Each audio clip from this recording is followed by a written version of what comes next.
and they fought. In fact, they are in a match. We'll see what they bring to the table. Yeah, and Blekko, a brand new addition to Ronin, so shout out them, Blekko representing. But look at that, Matt Gia never lacking. As we said, Blue, you said you love the spices, a whole pan of curry and a half. We got the Roder,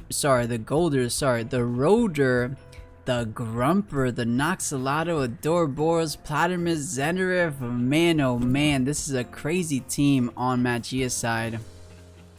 Yeah, this is some spicy kimchi ramen right here. How much spice is in this team?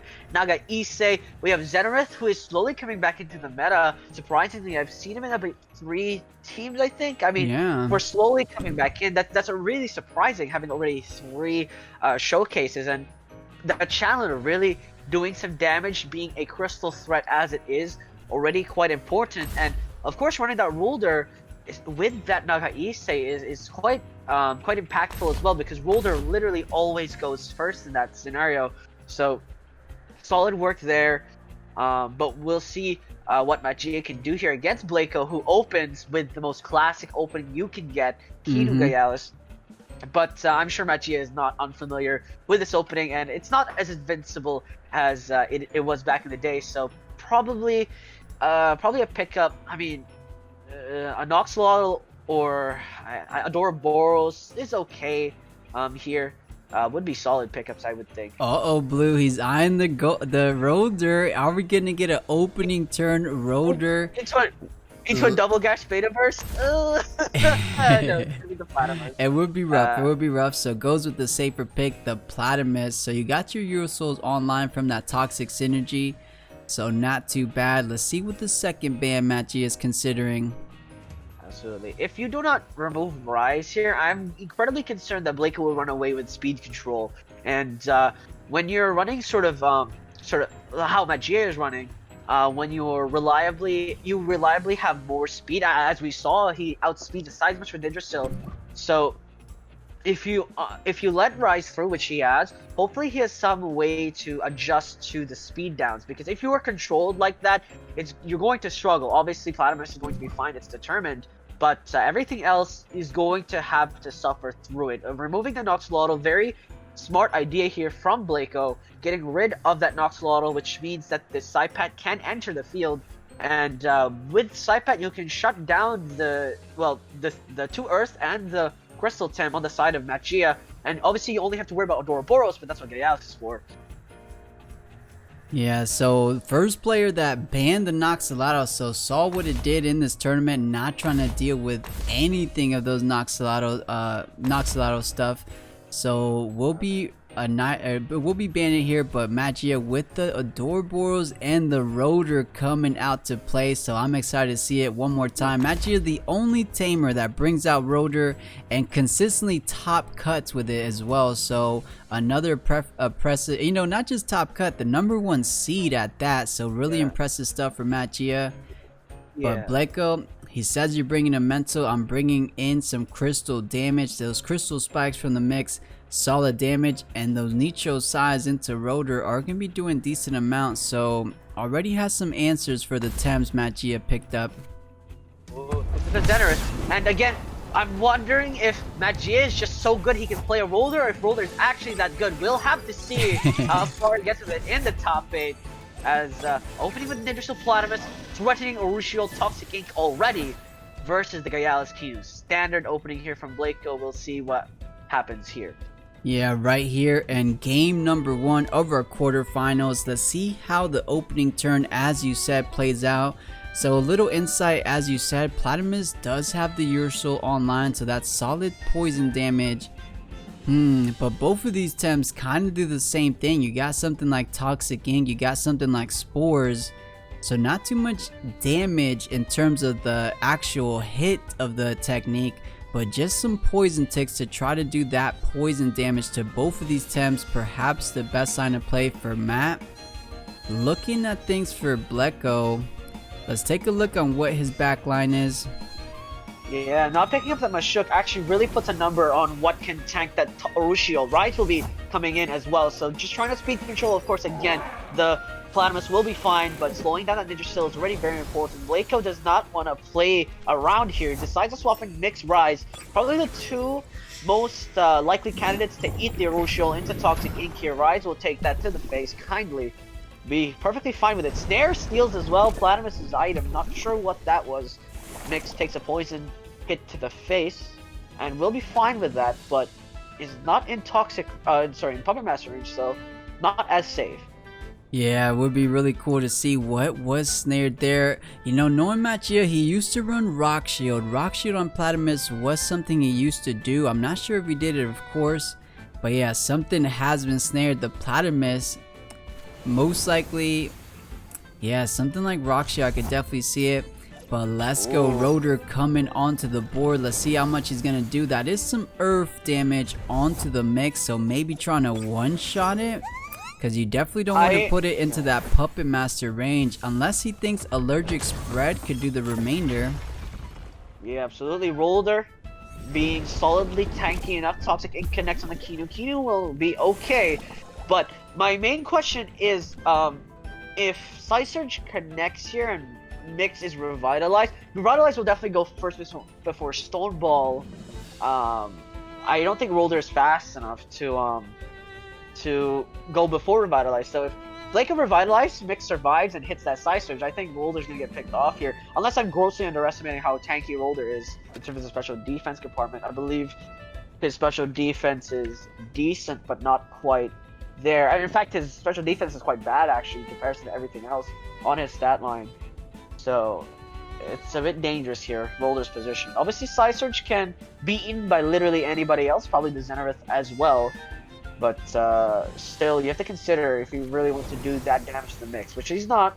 He's going to switch out the Roller for the Xenareth as expected, avoiding that Psysurge. We'll see if Blekko responds correctly. He does avoid attacking the Roller directly at all, and Hypnosis shutting down the Xenareth, I believe.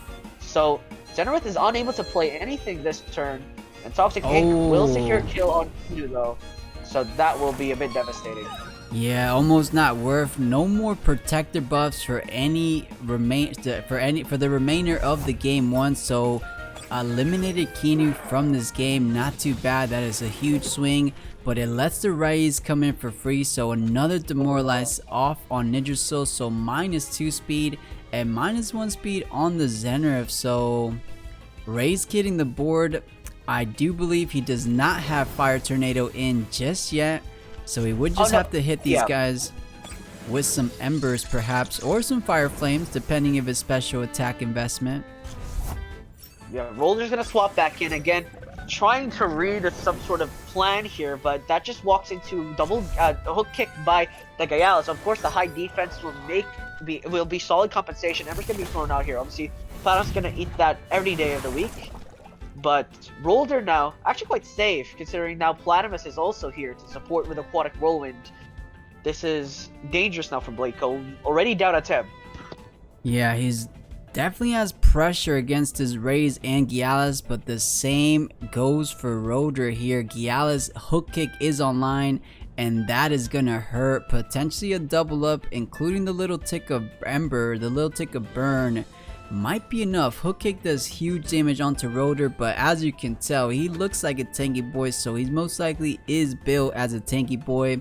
However, War Drum is the item, so maybe a little bit more of an offensive Roller. We're just gonna see. I think he's staying in though, so Rays might be the only Tem swapping out. But knowing that, maybe Machia wants to double into this Gyalis, and knowing that Blekko's swapping. Oh, this is incredibly surprising. Swapped in the Psypat. Psypat still has a lot of weaknesses available for Machia to abuse, but Psypat is going to take this flood to the face, gonna slow down devastatingly the Psypat, which is a very big issue because you need the Psypat to be faster than the opposing Toxic teams. Otherwise, you're going to be eliminated before you get the chance to move. Nitrocide is available, but literally at what cost? Yeah, and he wanted to gun down the Gyalis. Of course, you know, if it was super 5-head, imagine the stone wall into the mix slot. That probably would have brought it all the way down. But Blekko making the perfect read. Gonna be eating everything with this Psypat. But we did see Magia has things like Noxious Bomb, so this Snrplat in a bit of a danger zone from those Noxious Bomb. But Blekko can also return the favor. We were talking that we were scared of the hook kick. Nicho Sai on this Snrplat is online. That is a 3 prio move, so should be able to go off here. And that's some heavy damage onto the rotor, potentially followed up by a mental technique from the Mix. Yeah, and the big thing about this now is Mix is 100% slower than Rolder now. -2 speed means that you cannot side surge into Nicho Sai without being affected. So Magia is still playing safe here. Rolder will be swapped out for that Adoraboros, so even if Nicho Sai goes through, Adoraboros will take that in kind, and in fact it goes first, so it gets tossed out onto the Platypus, reads correctly that Rolder was leaving, so deals that damage, realizes that Rolder is not the threat. Urushio though going to punish the Snrplat, guaranteeing his death. Sea Spikes going to trade the punishment in kind, but it's not enough damage. So Snrplat going to be guaranteed death here. The only question if Ninja Jutsu is fast enough, but Aquatic Whirlwind feels like the guaranteed kill. Nail in the coffin there. We'll have to see. Yeah, so Snrplat with Nicho Sai being offline, the best he has right now is, I guess, Hoorah Ninja Jutsu. That could be a good way to go out. Not going out just yet unless he takes more damage from one of Magia's Temtems. But Snrplat can still do a little bit more. This Platypus on death's door, so gonna be swapping out into the Nidraso, so we might get some damage onto Nidraso here. Yeah, a couple of swaps occur on this side. We'll see what they decide to do at this point in time. Just controlling the speed as well is so big, but yeah, I mean, even if picking off the side pad is going to be major down the line. Yeah, and now, Blekko doing a great job on controlling the speed, but Magia's Temps not all that fast in general, so speed not coming too clutch here. Usually it impacts more on turbo teams, you know, the teams trying to get those heavy hyperkinetic strikes, those turbo choreographies.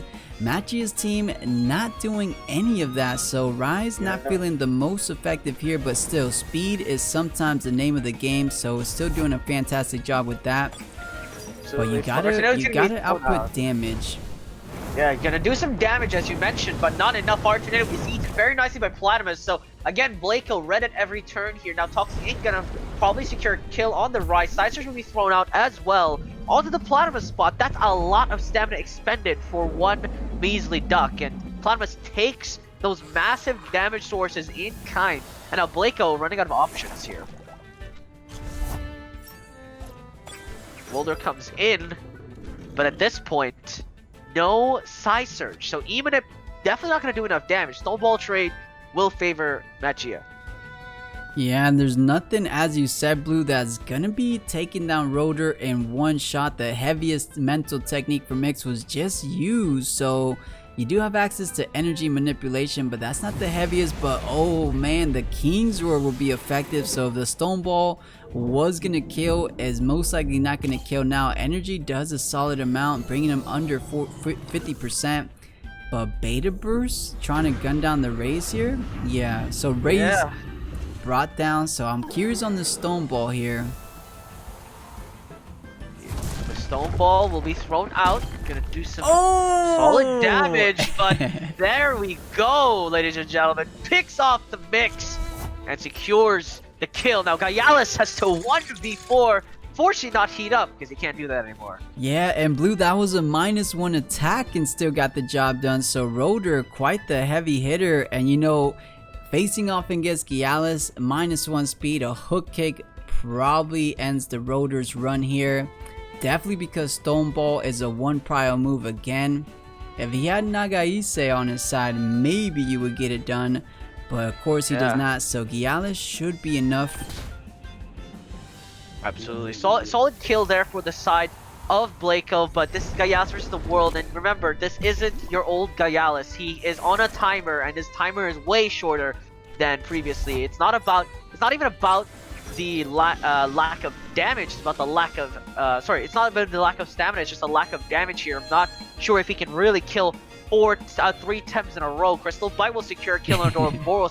to wonder if Snrplat will swap in. Again, these are so many considerations you have to do. Adoraboros will not get one shot, and this is what I'm talking about. If that was maybe a heat of Gyalis, maybe a different story. But yes, Gyalis will be fine about this, but Bark Shield, a very big problem now, made even worse. Defense raised with no way to raise your own attack. Blekko now fighting a brick wall. Yeah, and that was pretty much the nail in the coffin. The Bark Shield on the Nidraso assuring without any increase. Oh, look at the Bark Shield coming in so clutch. Adoraboros not even going down. Manipulation as well. Gyalis, not one to very much like stamina reductions. So gonna take that as well as the poison ticks, but the poison ticks going to be the more important part here because again, Gyalis is on a timer. He is already at 32% HP, which means he can only take 3 more ticks. Adoraboros is most likely going to die, but are you going to use your Crystal Bite into that? Bark Shield is available as well, so Ninja Shield can just tank up here. One more Bark Shield, and I think Gyalis can never win this. Yeah, you know, he had a chance. Without those Bark Shields, he may have had a chance. He does have Sweatband on his Gyalis, so in terms of stamina, he had enough in the tank to get it done. But just like you said, Blue, sometimes you just got to get the job done. So Crystal Bite going onto Adoraboros, but that means you don't have those Crystal Bites for the Nidrasil. But of course, with Zenrf coming out now, you want to do hook kicks into it. But as we just seen, I think Nidrasil will be winning this game for Matchia for sure. Yeah, hook kicks and coming straight up. Crystal spikes as well. Secures the kill on Gyalis. So Blekko will be losing that Gyalis. And game 1 will be going the way of Matchia. Really just not an effective way to use it. I mean, we have seen players do it, but you'd rather invest in more attack. And game 2 already underway. 2 Vine ban first again. Naga Issei though. Will it be the ban again? Yeah, and it does a lot to to Blekko's team. 4 melee Tems. Gyalis takes neutral damage though for mental though, so 3 effective Tems that Nagais would have gone into. So solid first ban for Blekko. And Matchia says no feather gatlings for you on this 2 Vine. That's the only wind pressure that Blekko has, so does catch the ban another time for Matchia. Yeah, and this is absolute struggle because I would argue that Sci-Fi is probably the best way to deal with your the Earth and Crystal threats. But the problem is all this toxic, right? Matchia setting up a toxic Crystal Earth squad, or at least a toxic Earth squad, making sure that melee Tems don't have room to deal damage to that Rolder, to that Grumper, to that Zenrith, so that when they do come out and they do Shrine, it will do a lot of damage. It bans the Rolder, lets Noxolotl through. Ooh. Of course, Noxolotl now arguably a very good Tem, being able to rage his special attack and special defense.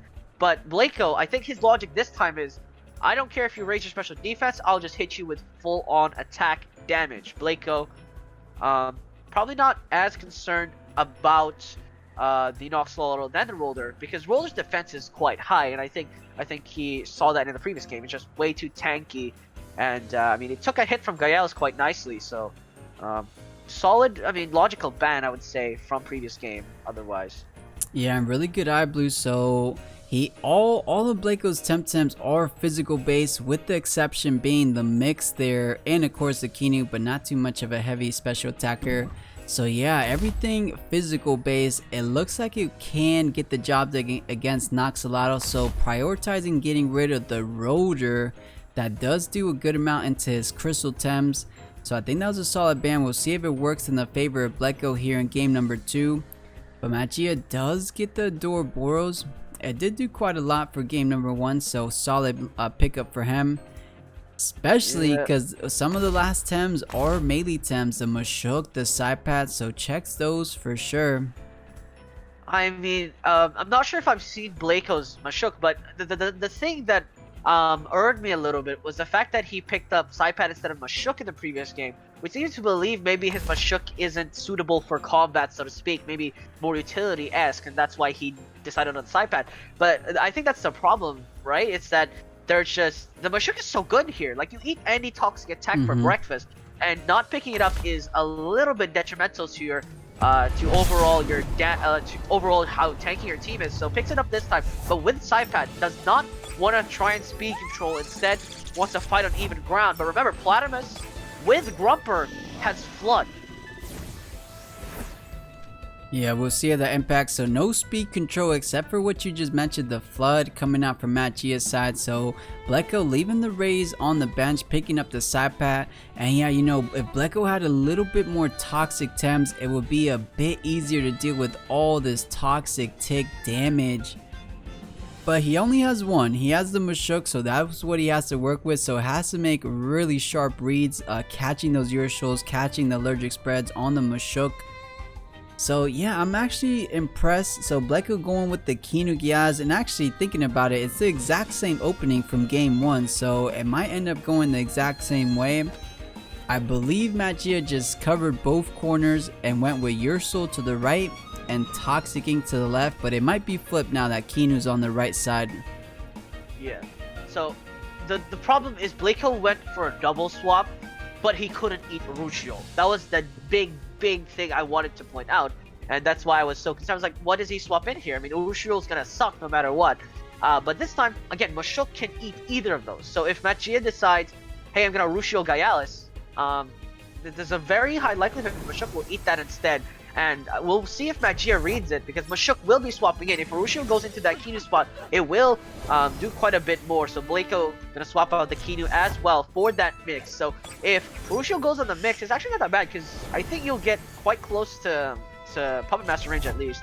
But Nadrasil will be swapped out for a Doroboros. Red Mashuk was gonna come in, so very nice there. But no, he doesn't read that the Gyalis leaves. So Mashuk eats that, and we have a ball game. Now Blekko has advantage with that mix. Gonna do severe damage with the Adoraboros. Yes, Mashuk will be like, will have problems here, but there's still Kinu swap in, and Mashuk can take a hit. Yeah, I think it was such good plays for both of these tamers, bringing the Mashuk to eat up that Urusol, so good read on Blekko's side. But for Matt Gia, he also read the Mashuk swap in, so just in case he was right, Adoraboros, the mental into Mashuk is going to be doing a lot. But Blekko, he says, okay, if we have to get Mashuk out here, let's go ahead and bring Mix in case Adoraboros does come out too. So let's get that crystal pressure going. So both players not slowing down, they want to go pedal to the metal, applying that pressure, and I think that's what we're going to get here in this turn number 2. Yeah, so we'll have to see how Matt Gia decides to play this. Again, in terms of tempo, Matt Gia definitely has it, as he completely nullified Matt Gia's attack, but swapped out the Mashuk, understanding that this mix most likely will be staying in and will trade, but the trade will punish, because now Crystal Bite is available with that Crystal Spikes. Urushiol, if it does come out, will go in the mix this time, as expected, but that will secure Puppet Master range for the mix, which is sometimes not the most ideal play. Beta Burst going to connect on the Gyalis, but very little to substance. Now, I mean, quick idea, hook kick into C spikes into a Doroboros spot. If Grumper comes in, he instantly dies. That's maybe something along those lines. He does have both crystal techniques online, so Adoraboros not feeling safe whatsoever, but maybe scared the aquatic whirlwind, or just wanting to buff up the Gyalis, maybe kill 2 birds with 1 stone. We'll see how it plays out. Adoraboros swapping out is gonna be the Noxalato, so that's a Tem that can eat both of those fairly well. Yeah, Crystal Bite's gonna be thrown out here, so did want to go for the most straightforward play. Obvious is sometimes the best, but Gyalis will be taking that, and 3 Toxic Inks on the Gyalis is very dangerous, because Gyalis usually is fine with these sort of events happening, but now that Crystal Bite is no longer in use, Hook Kick is now not as secure, because if you Hook Kick and Adoraboros comes in, your damage will be mitigated. Now Kinu's severely in compromised position, and Gyalis can't heal now. Yeah, so Kinu not going to be doing anything on this board except for what you said, a good revitalize perhaps, but a double up from Machia onto that Kinu slot most likely brings the Kinu all the way down if your show connects first, but hook kick is going to be hitting the Platypus and sharp rain onto Gyalis. Okay, just solid damage. Yeah, just doing some decent damage as well. Toxic ain't gonna be thrown up the Kinu. Kinu is going to take that just fine, but the Gyalis, he's gonna get a Stonewall though. Wow. So benefits the defense.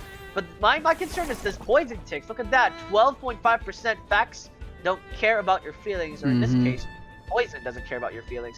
Because right now Gyalis is in a very risky spot if Acid Reflux goes before Revitalize, or if Aquatic Whirlwind just shuts down Kinu entirely, or something along those lines, because Kinu has to Revitalize Gyalis here surely, because yeah, and that's it's not looking very good. That's a tanky Kinu. The Toxic Ink not doing all that much, so it can survive one more to get off a final Revitalize before being brought down. He can also maybe go for a Hypno play, but then you kind of leave the Gyalis a bit too low. So I'm thinking, is Aquatic Whirlwind enough? No, 20.6% close, but trying to set up a kill. Crystal Bite will connect. Revitalize goes before Acid Reflux. So Gyalis will be safe and sound. Acid Reflux is thrown out, and I think Gyalis just dodged a very significant and dangerous bullet. Yes, only 3% damage. So Kinu and Gyalis survives, and best case scenario for Blekko, Gyalis lives. Now, Nagia is still at advantage because the Gyalis is low, but I think a swap into Mashuk is now probably extremely safe. Yeah, I think Mashuk will be coming out just to try to eat this toxic pressure, and you were absolutely right, Blue. So Mashuk swapping in for Gyalis, and I think we will get the same mix perhaps into Kinu here. So same swap as we saw in that opening turn, so Mix trying to get back into Puppet Master range, or trying to come back out to get into Puppet Master range.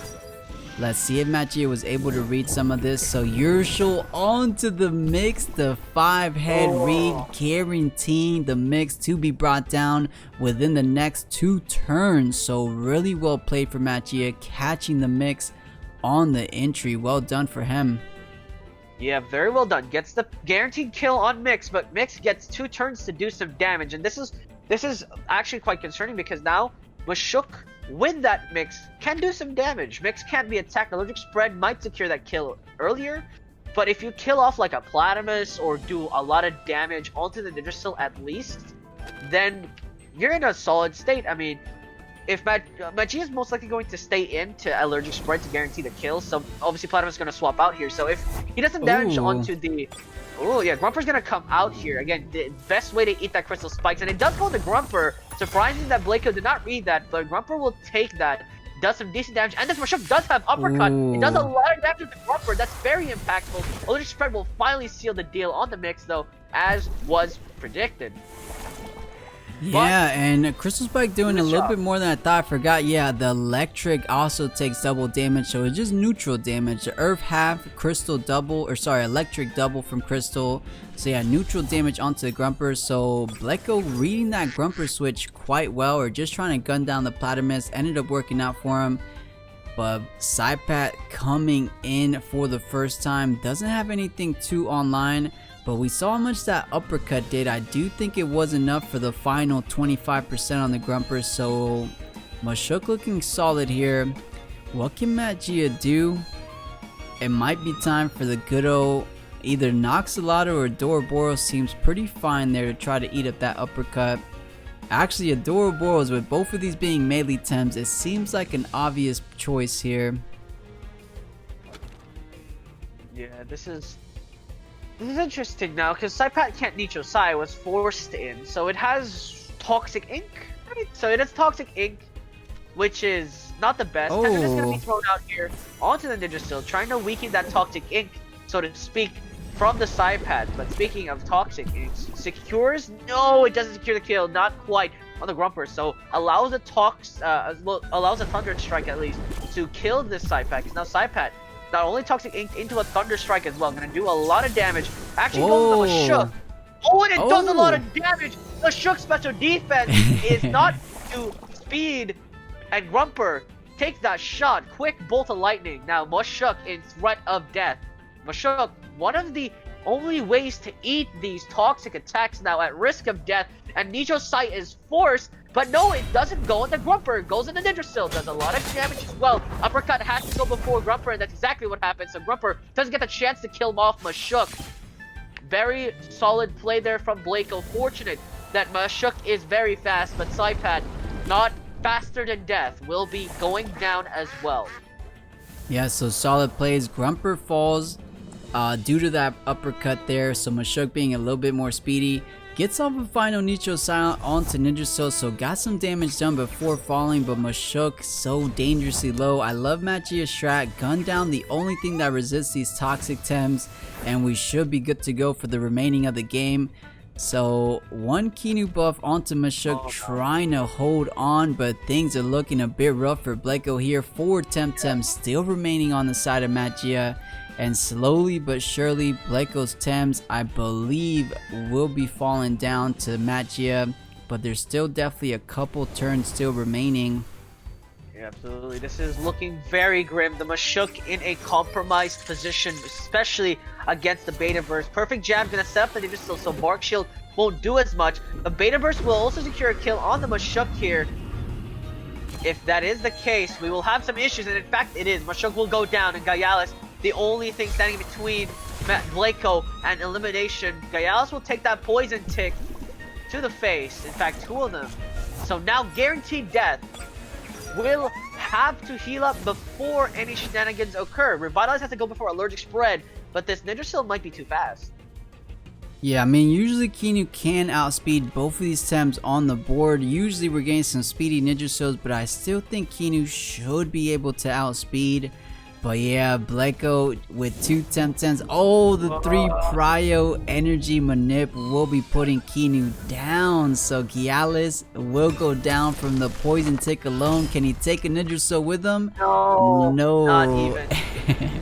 We'll take that toxic ink to the face. Gialis lives. He's like, oh, I'm fine. And then gets poison tick to death. So unfortunately, Blekko will be eliminated. Machia will move on to the semifinals.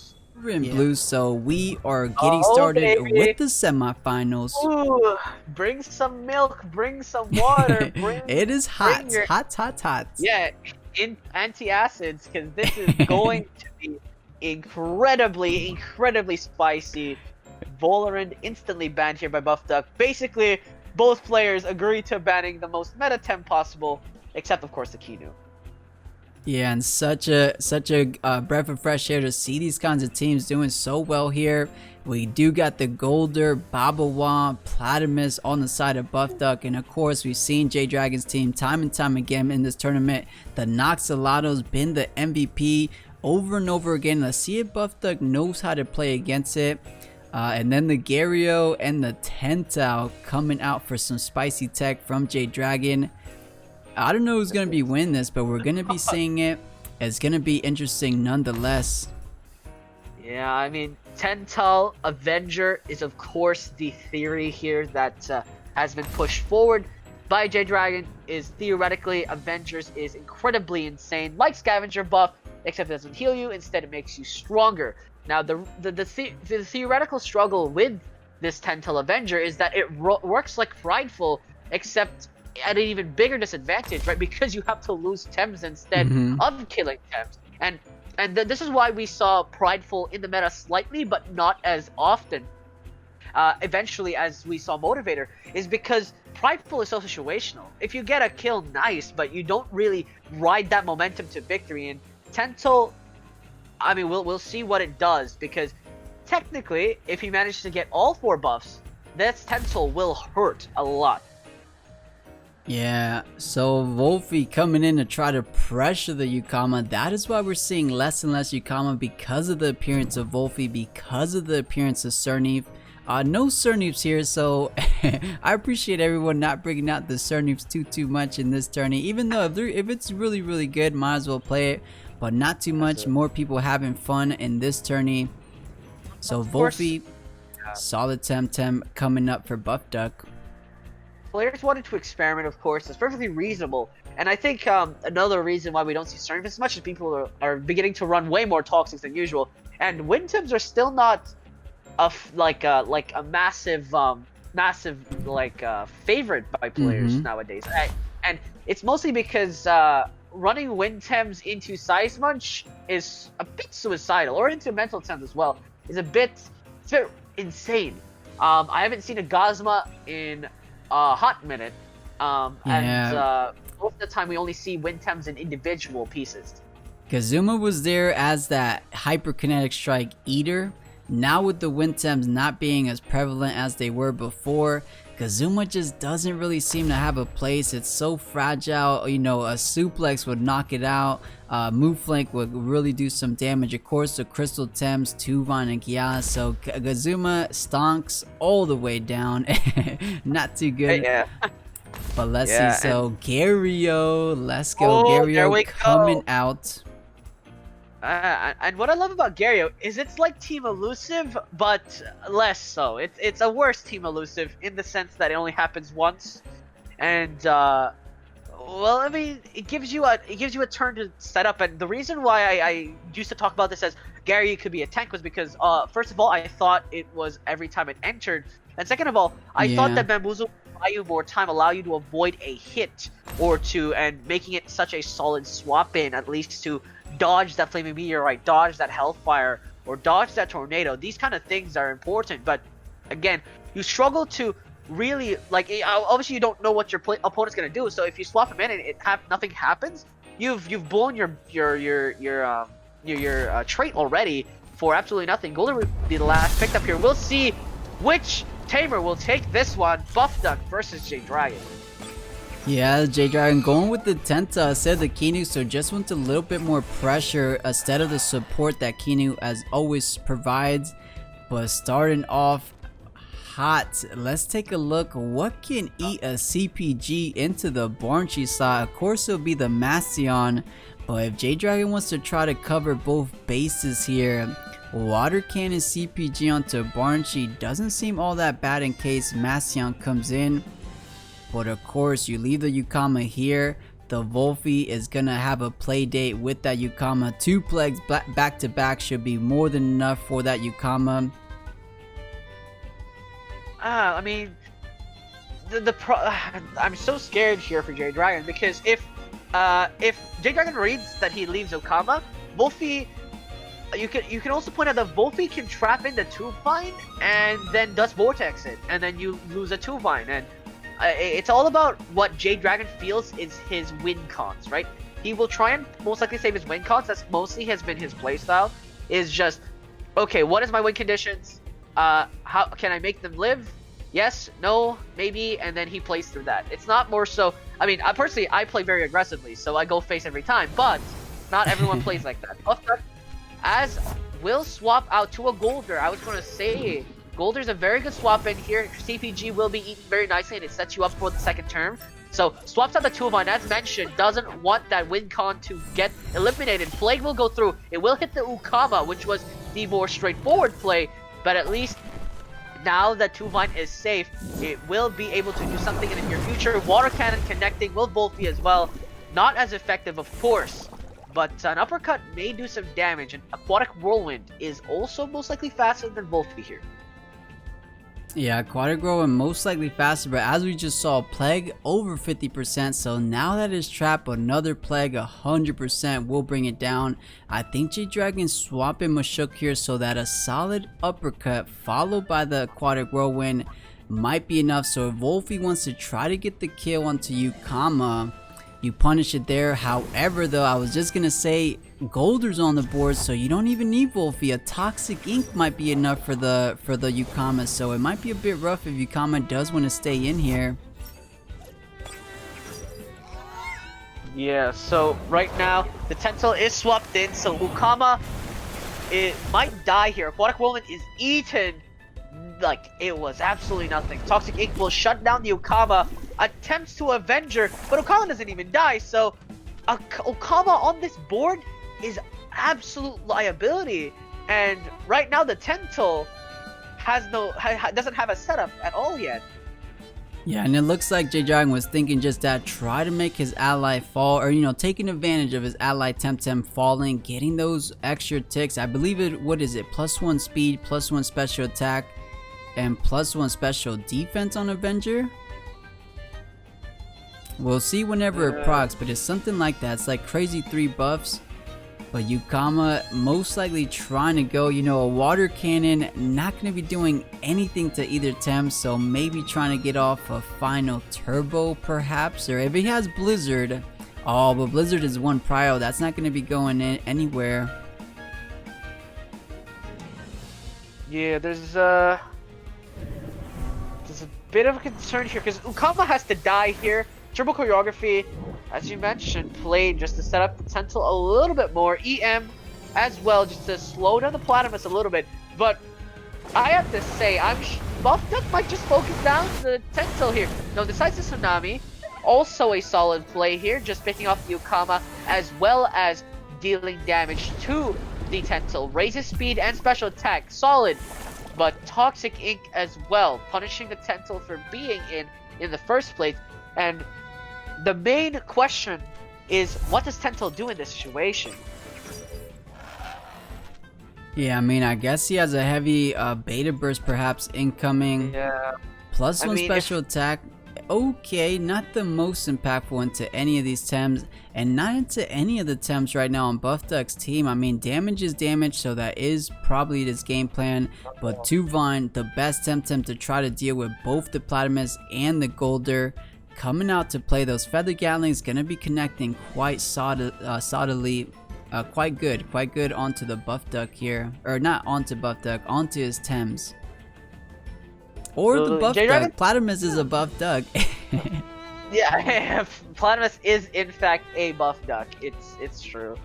I was going to say Garyo's still in the bag, so Tentil could swap into Garyo, eat a hit, but again, it's such a hard attempt to read anything. It's when you have such niche potentials, you really have to rely on your reads almost 100% of the time. So J-Dragon, we'll see how he can push through, but right now Buffduck in a severe advantage, being a Tem up, positionally up, and tempo up here. This is not looking good for the time being, at least. Tentil will be swapped out here, and in fact the Mashuk will come out instead here. We'll eat any damage coming out. We'll see where this Aquatic Whirlwind leaves thrown. It will go the way of the Mashuk, so Mashuk will take that perfectly fine as well. CPG will be thrown out. Thought the Platypus would swap out, or at least thought CPG would do more damage. Toxic Ink will trade, but J-Dragon reading that very nicely. Now Platypus almost dead, kind of forced to leave now. Yeah, Platypus can't take another Feather Gatling to the face for sure. So yeah, J-Dragon playing it really well, making sure the Tentil's safe for now. But Tentil not the biggest threat to any of Buffduck's Tems, as we said. So yeah, Mashuk is here, so no damage in terms of Poison Tick coming out in that slot. But Aquatic Whirlwind didn't go off, of course, so maybe just before the Platypus goes down, you just get a solid Aquatic Whirlwind onto Tuvine just for the damage sakes. Yeah, this is an interesting position. Buffduck will swap out to the Mastion, wants to directly counteract that Tuvine, but the speed up, J-Dragon trying to play the speed game. Who needs Wind Tems when you got Mashuk? Tsunami connects here just to punish the Tuvine a little bit more, but that's not enough, surely not. Overexertion as well, so Platypus doesn't even get the chance to try again, but assume Platypus was going to go down. That will be the case. So Tuvine gets that kill on to the Platypus, but Tuvine is so set up right now. That's pretty scary, Massion. I mean, yeah. It meteorite. Yeah, but and if Garyo, we notice, Tsunami actually outspeeding the 3-prio Tornado, so that's definitely a speedy Platypus. But yeah, Mastion being on the board now, those Embers should be enough to end 50% of Tuvine's remaining HP. So Tuvine not too safe. What can he possibly switch out into? Is it Garyo time? Yeah, I mean, the thing is, J-Dragon has made sure Garyo doesn't swap in until the very last moment he has to. And that's sort of how you have to run this Garyo. Is now you're in a spot where Garyo is actually not that bad here. Massion is in the field, so Aqua Stone will do a lot. Tuvine can get swapped out, play safely. The Mashuk can swap out here for something like the not the Tentil. Maybe you sack Mashuk a little bit in terms of HP, but right now a Garyo swapping would be perfectly fine here. The Mastion. I am concerned though. How are you going to deal with this Mastion? Garyo, as I mentioned, isn't the biggest attacker in the universe. His kit isn't meant to deal damage to a high degree. I mean, at least I don't think. He does have you know, water techniques, and we saw that Earthbreaker, right? Earth is also super effective into Mastion, so both of those, I think Gary covers the Mastion. Wolfie perhaps bigger threat, but Mashuk kind of checks that. You know, everything has its check. The Tuvine onto the Barnchy onto Mashuk, Wolfie onto Gary Mastion, except for Tentil. Tentil's just there to do some kind of damage. So we'll see how it plays out, but the Golder seems like the biggest problem in terms of dealing with it, in terms of bringing that HP all the way down. I think that might be the biggest problem here. Well, we have seen Mashuk versus Golder before, and we saw how that ends. It's just punch that big fat belly until he can't take it no more. And of course that'll eventually wear down the Golder. But that relies on Mashuk not taking a face full of Psy-Surge or Wind Burst or Tornado right now, or Hypoxia from the Barnchy. So J-Dragon probably trying to consider what he wants to lose, what he doesn't want to lose here. Again, he considers what his win cons are in multiple scenarios, but it's so hard to identify what you want to keep and what you want to take a lot of damage done, because Garyo swapping in for sure. At least I think so. It's honestly who makes the brave play, because Barnchy could stay in and try to do some wind damage onto Mashuk, but as we're saying here, is not going to stay in, feared from the CPG. But let's see if J-Dry went with the greedy play. Yes, he did. He went for the greedy play, trying to gun down the Barnchy, but Buff making the safe play, so Mastion should close out the Tuvine here. Swarm gonna come out here, will do a lot of damage, but the Tuvine lives. It's overexerted as well, so this Tuvine is a liability at best. But remember, Garyo has not been played yet. J-Dragon has been holding on to that Tem like a newborn baby. It has yet to use its autonomy to protect from a attack. And Tuvine overexerting at low HP. J-Dragon might just sack it here. But again, my concern is if he sacks it right now, Tentil doesn't get any buffs as well, so... Yeah, I think actually J-Dragon wanted the Tuvine to go down so that he could bring in Gary fresh with those bamboozles. So I think this is actually a bit worse position, because Tuvine being overexerted is just basically dead weight. I guess he has to force Buffduck to get off an attack, because at +2 speed, he most likely outspeeds the Mastion and the Golder. So if you don't kill it here... Oh, with the cage. Yeah, cages as well. Wants to secure the kill on the Tuvine. Does not want to let J-Dragon breathe and set up. So Toxic Ink will be thrown out, and so Tuvine will be secured here. Golder and Mastion will be stuck with this Mashuk +1. And the question is what that +1 will be. And the problem is Garyo, all of his moves are hold most of the time. So if he swaps in right now, he will literally have nothing. So Tentil has to come in instead, has Baton Pass to at least patch up a little bit. But that's the problem with Avenger. He's only had one buff of it, and it's not like Tentil has access to Gamma Burst or any sort of mind-blowing moves like that. Yeah, that would be pretty pog if they did give him Gamma Burst, but Garyo trying to come in, you know, pop the Bamboozle, so it might come in pretty safe. Or, you know, if it gets some attacks, but another P-Jab, so that's going to be -2 defense on the Mastion. Hey, that is big value. Exactly. Finally gets that moment, getting that perfect block, but now the question is, can you talk the talk, Garyo? You have to do something here. And Aqua Stone, Ice Stalactite works, Earthbreaker is okay here. But the problem is Barnchy can swap in and literally eat all of that. And that's my biggest question is, where's the damage coming from? It ain't coming from the Tentil, not at the moment at least. Yeah, I mean, You know, it's not the most ideal play, but Mashuk does have access to cage. He hasn't overexerted, so maybe cage to prevent the Barnchi from coming in. But Gary, we just saw how much the Toxic Ink did. If you're not able to take care of Mastion here, a double up. Actually, wait a second. Wait, it's 1/4 damage from Mastion, right? Cause half.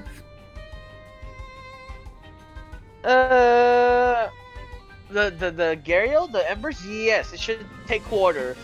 But the biggest thing I'm concerned about is again, he can just swap into Barnchi, and Barnchi counters both Mashuk and Garyo, and I don't think Dragon's gonna do enough damage to really scare Barnchi off. A single wind burst, beta bursts as well, and although Barnchi won't do a lot of damage to Garyo, neither will Garyo do to Barnchi. Earth damage will not be as effective. So, Golder also probably indestructible right now, at least for the time being. Yeah, if it's a 1v1 though, as you said, Blue, the Mashuk should be able to pull ahead, but Mastion, not feeling too safe, is going to be swapping into Barnchi just in case it was directed into. Let's see what Gary did. It was the Aqua Stone. Solid, over 30% damage, so not too bad. And Golder just trying to get a little bit of chip damage onto Mastion, or sorry, onto Mashuk. Not going to be all that much, of course. Yeah, so Toxic Ink came out on the Mashuk. I mean, unfortunately, it's not much Golder can do. If it doesn't have Shy Shield, then what does it have, so to speak? But yeah, Aqua Stone not doing enough damage. It's just a struggle. What does Garyo really do here? Neither of them counter each other. They're just sort of like chill. They're like chill buddies. But the problem is J-Dragon doesn't have time to chill, right? Because right now, what's threatened is Wind bursting to Mashuk plus Toxic Ink. So even if Tentail decided to swap it instantly died. That is the massive problem. Yeah, and a little bit stronger too, but okay, saving the Tornado for a little bit down, so it might just be the, Tornado, Mashuk is +2, of course, so Tornado does connect. This probably brings it all the way down, but so close. Does the Toxic Ink, the Earthbreaker one more time, let's see how much damage it's gonna do. That's actually a lot more than I thought onto the Golder. Yeah, it does devastating amounts of damage on the Golder because of those defense downs, but Mashuk trades his life for that. So Tentail's gonna swap in, but again, just one Avenger buff. This is so rough right now. I mean, Beta Burst will kill Golder for sure, but there's still 4 Tems on the side of Buffduck. If Avenger worked like Prideful as well, I would be hyped up, because then you can buff yourself to the moon and back, but unfortunately that's not the case. Yeah, and with the final 2 Temtems remaining on J-Dragon's side, Buffduck looking clearly in the driver's seat here with the Mastion still in the back line. Wolfie still in the back line for this Gary. That's 4x damage from nature techniques like the Plague from Wolfie. So Gary not looking too good in the eyes of Wolfie. And yeah, Tentail, as we said over and over, not necessarily the biggest damage dealer into Buffduck's current team. Usually, obviously really good in that neutral heavy meta, the Scunch, the move flanks, the size munch, really good pickup. But Buffduck completely unconventional in how he built his team. So not paying off too much dividends here. Is it enough for Golder though? 15%? Yes it is. So big boy Golder brought down.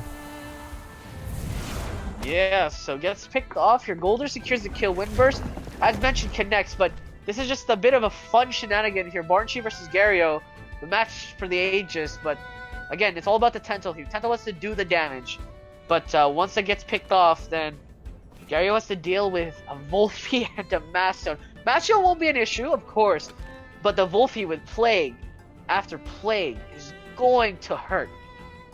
Yeah, so the only win condition perhaps for J-Dragon, he brings in Mastion. I thought it would be Wolfie at the end. Maybe he was scared that the Tentail would one-shot Wolfie here, because it is at +1 speed, or sorry, +2 speed, because I think that was the only way to get it back. But the speedy Mastion, as we saw from the previous games, it can't survive a Aqua Stone. That is -2 defense. I do think with the -2 defense, Garyo should be, it might be close, but it should be enough to deal Mastion devastating amount of damage, maybe all the way so. But with the Wolfie still in the back line, might be a bit rough. Yeah, Beta Burst connects here, throws it out, tries to pick up the Barchi. This is what I thought was going to happen. He's trying to kill the Barchi off, and he does! He kills the Barchi off, so there's no threat on the Garyo anymore. It's just a Wolfie left. Ember's going to take out the Tensel, so it's going to be a Wolfie versus Garyo. So J-Dragon gets it closer, but he rests instead. He plays it safely, but now Black Death is here. Yeah, and now Plague is so problematic. Yeah, so close, coming so far, but the Plague with that 4x damage, way too much for Gary to handle, but very close. J-Dragon showing why he got here actively. So it's such a problem when you know that your opponent can play the most straightforward play, and the punish on your end is incredibly risky. So regardless, we'll see how J-Dragon plays this out. Of course, it's not over. He brought that so close. Again, if he reads correctly like 2 or 3 more times that match, that fight instantly swings, and Buffduck would have been the loser there. But both players still banned Bowler instantaneously. Yeah, now, I want to say maybe the overextension, leaving the 2-Vine while the Mastion was there, because Buffduck retreated the Barchi, so it let 2-Vine overextend and stay. And dropping the 2-Vine so low as we saw the Mastion do, it didn't let 2-Vine really carry, especially with that +2 speed. He could have done a lot more work, but maybe he makes those adjustments in that playstyle for game number 2 in our semifinals. I absolutely agree. The fact that the 2-Vine got trapped in due to being overextended really cost him a lot of damage output into that late game. But again, J-Dragon is not one to let his win cons just die for free, especially if he thinks that they can be more useful in the future. So if he really thought the 2-Vine would have done its duty if it killed the Barchi, then unfortunately, again, just he needs to read more. But like, it's really hard to say that to people. Like, it's easier said than done, right? It's obviously so easy to tell someone, oh, just read your opponent better, but it's not as simple as that. So again, he's here for a reason. That's because he knows how to play his team, and it's so spicy that the opponent, you know, he's gotta take the cup of water. In hot ones, he would go down by the the third link. So it really does depend on how J-Dragon wants to play this. And the worst part about this is that, to be fair, Buffduck is also running spicy. So pound for pound spiciness is on the field. Yeah, exactly. Well said. And you know, J-Dragon says Noxalato got banned the first game. Let's go ahead and open with it so that we don't risk the ban. Buffduck gonna be catching the Kinu instead. And Kinu actually wasn't even picked up in game number 1, but Buffduck still respecting the Kinu. But let's see if Noxalato, perhaps the key to J-Dragon's success, is one of his favorite Temtem, if not perhaps his favorite Temtem, closely rivaled to Gary. We'll see though. We'll see for if it's his win condition here in game number 2, or if Buffduck knows how to handle Noxalato.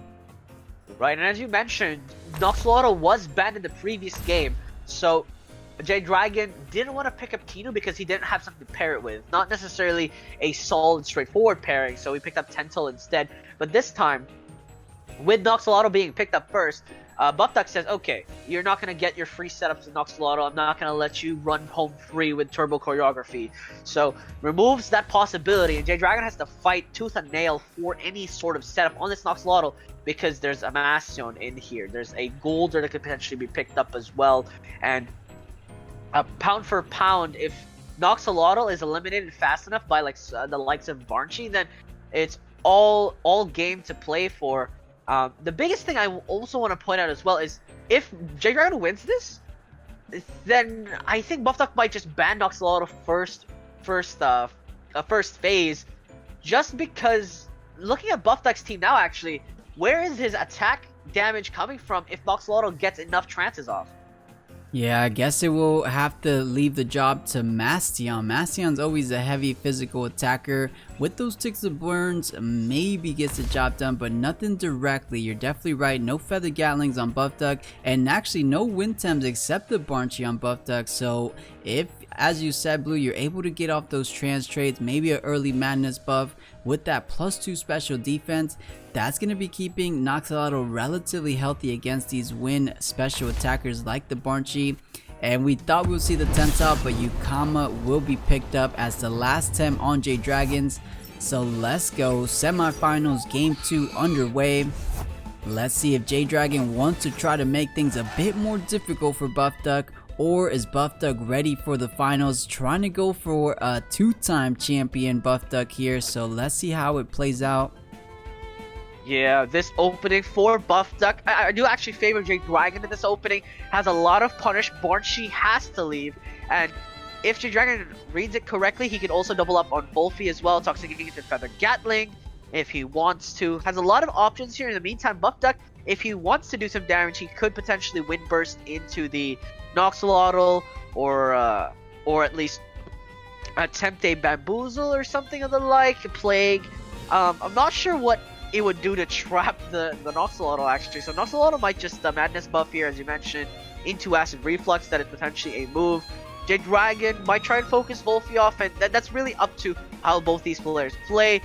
But definitely in terms of positive options here, J Dragon definitely has way more to work with than Buffduck here, who has to probably play passively with the Barnchi, lest he wants to get that picked off, and then suddenly you're at ground zero when it comes to fighting this Noxalotl. Yeah, so taking more of their time than usual for the opening turn, but I don't blame him. A little bit complex, a lot on the line. This could be deciding if you're going forward to the final slot. So let's go. Plague was deployed onto 2 vines, so he is going to be trapped in for the next turns. Yeah, it's trying to set up for Master in the future. Barnchi as well. Windburst connects on the Noxalotl. So, as I mentioned, we'll try and at least trade punish. Barnchi gets insta-get by the 2-vine.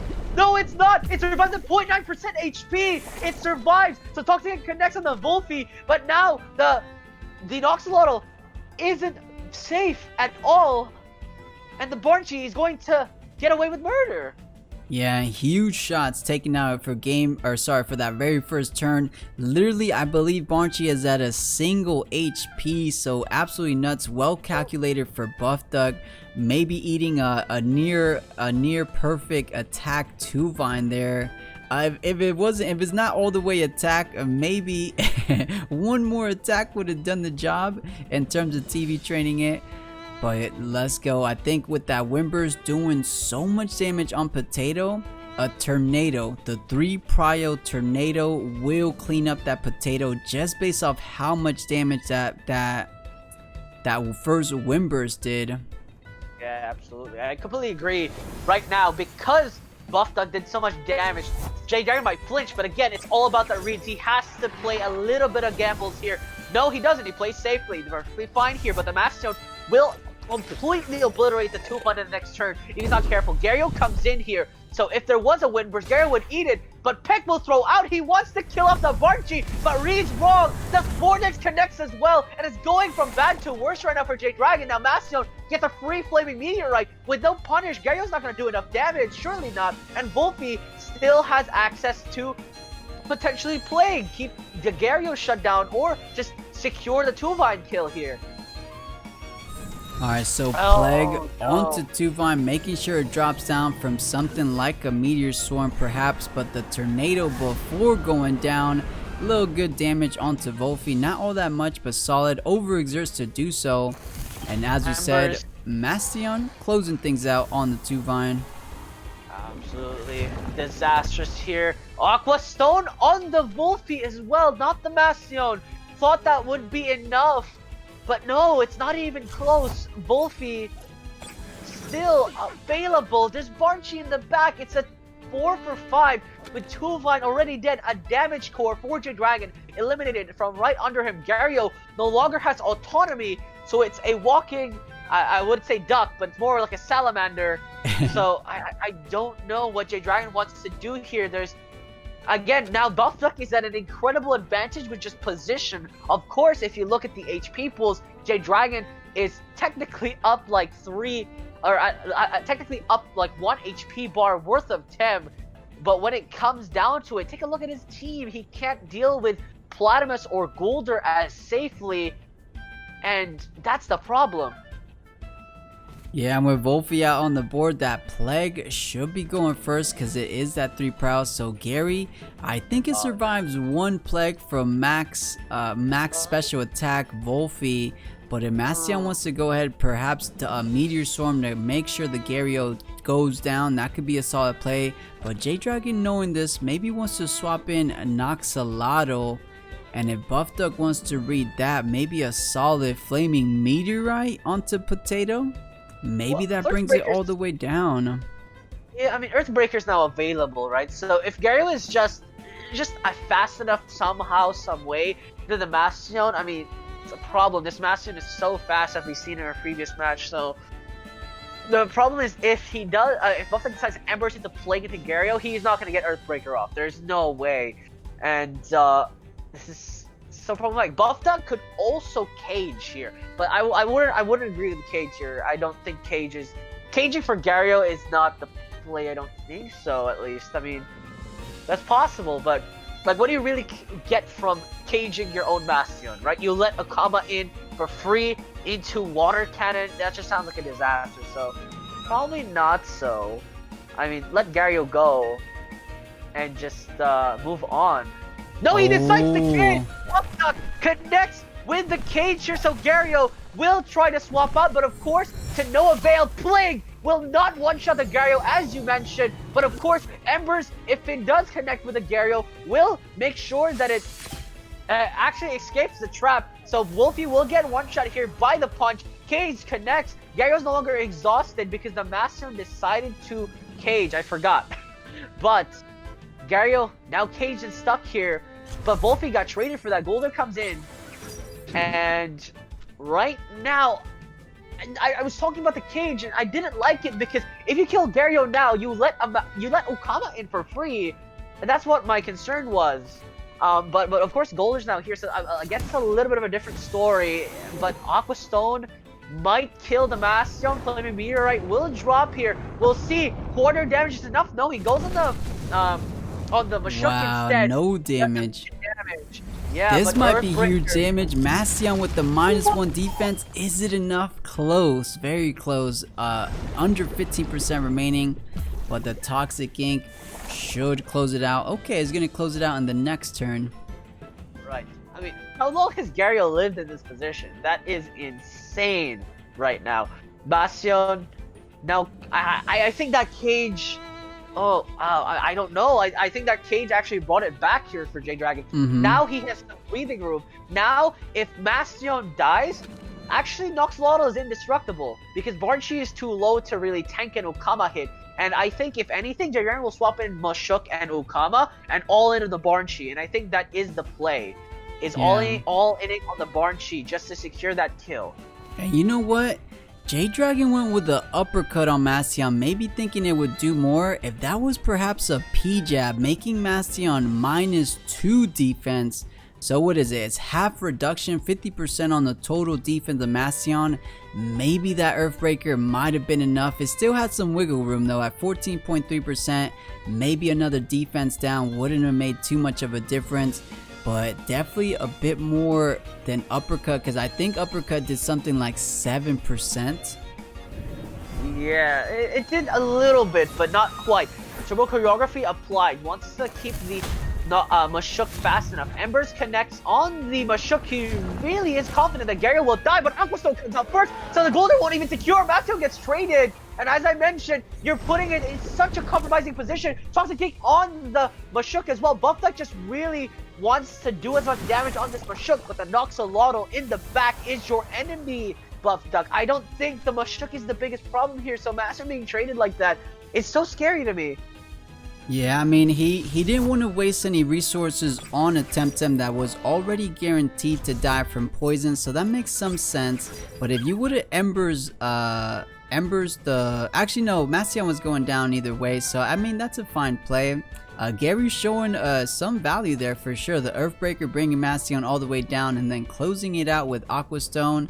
So Gary getting a kill there and actually did some work against Wolfie too with another Aqua Stone. So I think J-Dragon definitely got some value out of the Gary. So Gary cute indeed.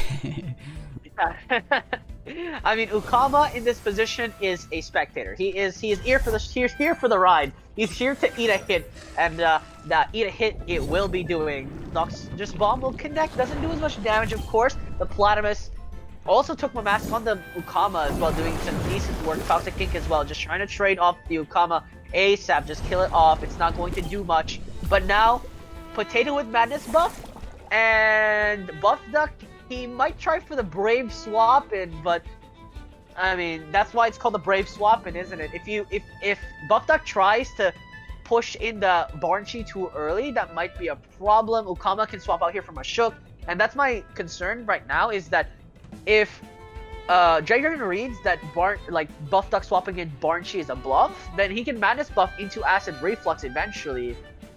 But I mean, even to the wire, it is still such a sort of mystery to figure out what is the best play here. Yeah, the thing, what it's going to be coming down to is going to be the battle of the Toxic Tems. I see it already. The Noxalato and the Mashuk most likely going head to head versus Platypus and Golder. So Ukama saving an Aquatic Whirlwind perhaps for the Barnchi, since it doesn't have Tornado and does get a turbo choreography on itself, and the Mashuk here. Oh, I see! He's trying to speed up Noxalato to the point that literally nothing Barnchi does is faster than Acid Reflux. And if it does get to that point, then Barnchi is completely useless, and then you have to fight Noxalato with a massive buff duck and a fat guy. But regardless, yeah.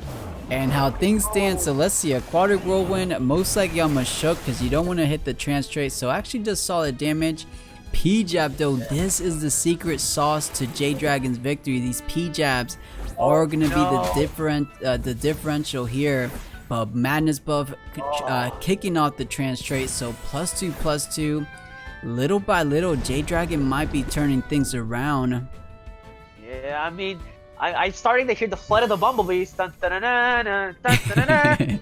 The Barnchi, if Bushuk just turbo choreographs one more time, the Noxalato might be +2 speed. Is +2 speed faster than Tornado though? I don't know, but J-Dragon is trying to get to that point. He's trying to outpace Buffduck, and Buffduck, he has given he's given the Noxalato too many turns, I think, and now Buffduck, again, in a scenario where he has to hope that Barnchi swaps in when Noxalato is literally sleeping.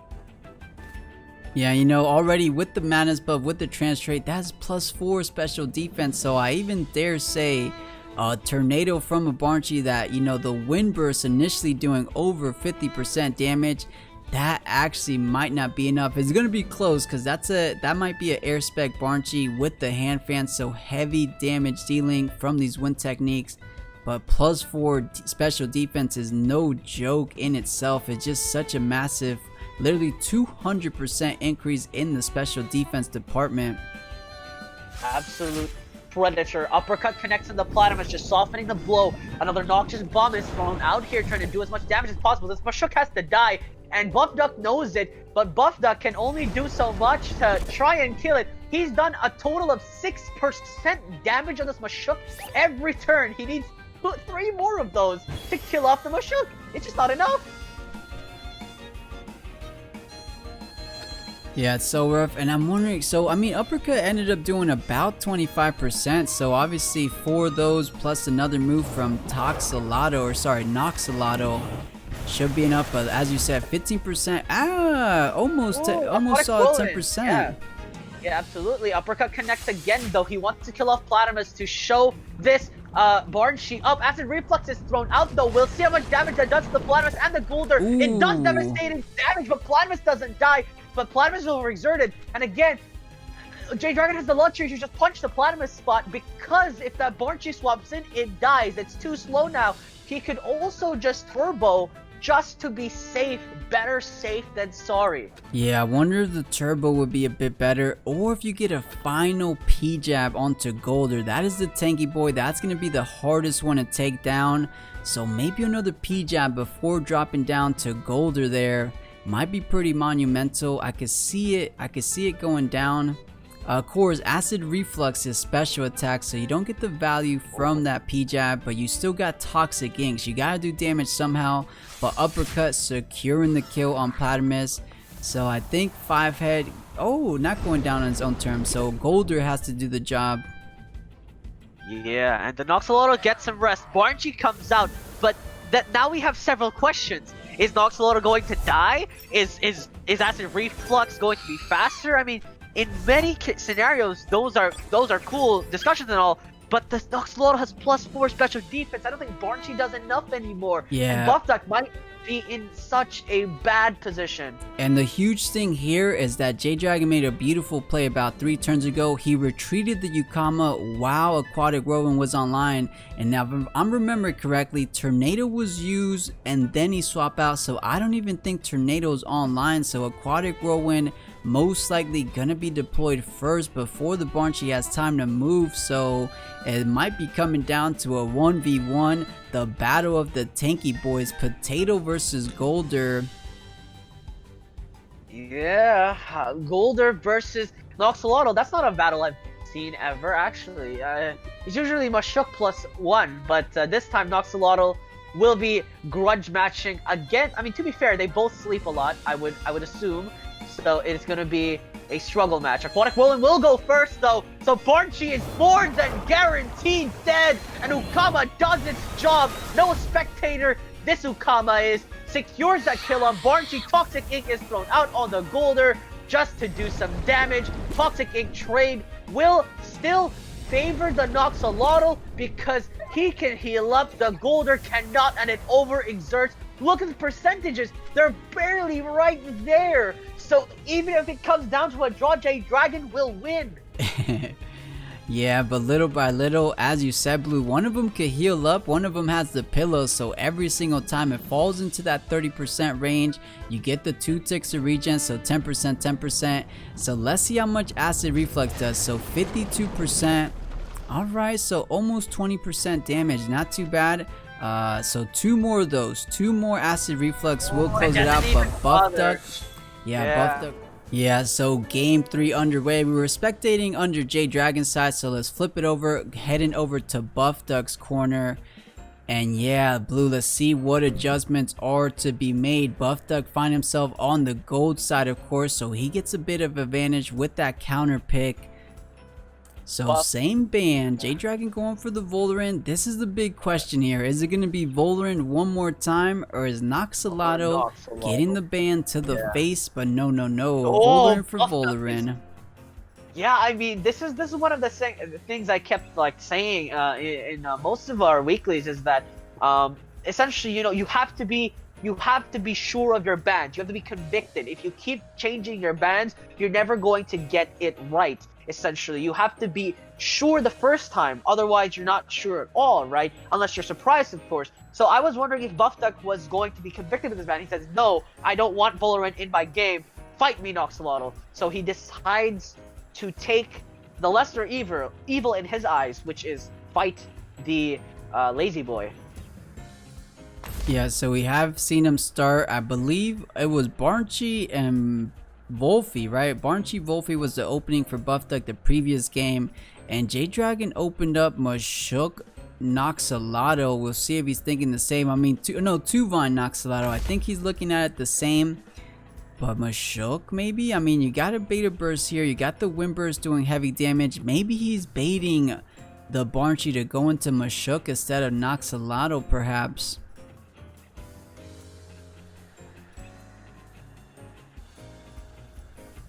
Because I guess if you pick Tuvine, you're a little bit too weak to something like a Mastion. Because you don't punish a Mastion whatsoever. So I think he is leaning towards Mashuk. Oh, the Gary? Uh-oh. I'm thinking solid. I mean, we got to think about what he's going to put in the second slot there. Most likely something like a Wolfie or a Mastion. Wolfie really good into J-Dragon's team. So maybe a Kinu, just a simple Kinu, but Kinu by itself, just for damage, discounting what he does in terms of support with the protector buff, isn't going to be doing anything to Buffduck's team. So maybe wanting to be a bit more proactive. Is Gary the pick? Well, the struggle now that J Dragon is in is, do I let him pick Bastion into 2 by Noxolotl? And the answer is no. He prevents the thought ever crossing that mind. But now we have a different scenario entirely. We have a scenario where Bornchi will not be at 0.9% HP by turn 2. And that is important. That's a big factor, because the only reason Bornchi was unable to kill Noxolotl was because he was outsped and then killed. Right? So again, the question boils down to, how different will it be? Will Water Cannon still push Bornchi to a susceptible damage range? Or what will happen here, really? Is the question I want to point out, because will Ukama do enough? Yeah, it's gonna be rough. As we saw from the previous game, a simple plague from Buffduck did over 50%, so if it's gonna play out similarly, that plague again, 2 of those, way too much for Ukama to handle. So I mean, Ukama could get a simple toxic synergized water cannon onto Barnchi or the Wolfie slot, but it's gonna pay the price with its life. Tough position, so the Wolfie coming in is so rough for that Ukama.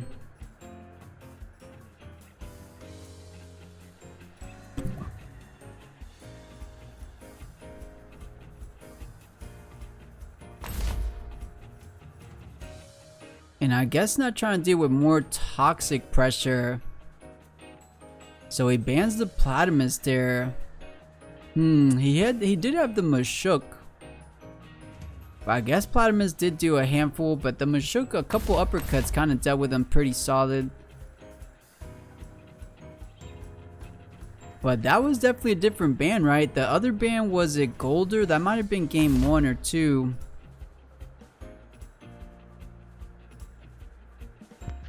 Yeah, removing the Platymus from this equation is actually quite okay here, but letting your crash through is a bit well, your crash is not that bad actually.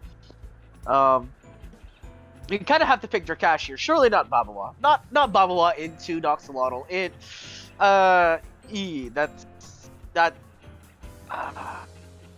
think Buffduck, his Platymus getting banned has it's rough. I mean, Drakash takes 4x damage from Ukama and Gary, so Babawa not the worst. I mean, Babawa 4x damage into Toxo, but here it is. Yeah, there we go.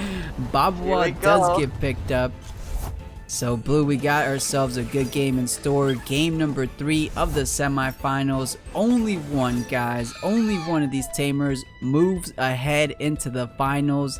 Let's see, who are you guys rooting for? Buffduck or J Dragon? Let it be known. But these guys have something in mind. They're trying to execute what that is.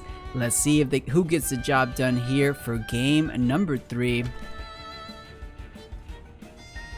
Yeah, we'll see how this goes, ladies and gentlemen. J Dragon, we'll see if his win condition will be the Noxolotl, or will Buffduck wrap around, get through positionally, and take advantage of this open weakness. I mean, we talk about eggs in one basket. I mean, J Dragon, he's got to hold on to that basket real tight, otherwise the wind might blow it away.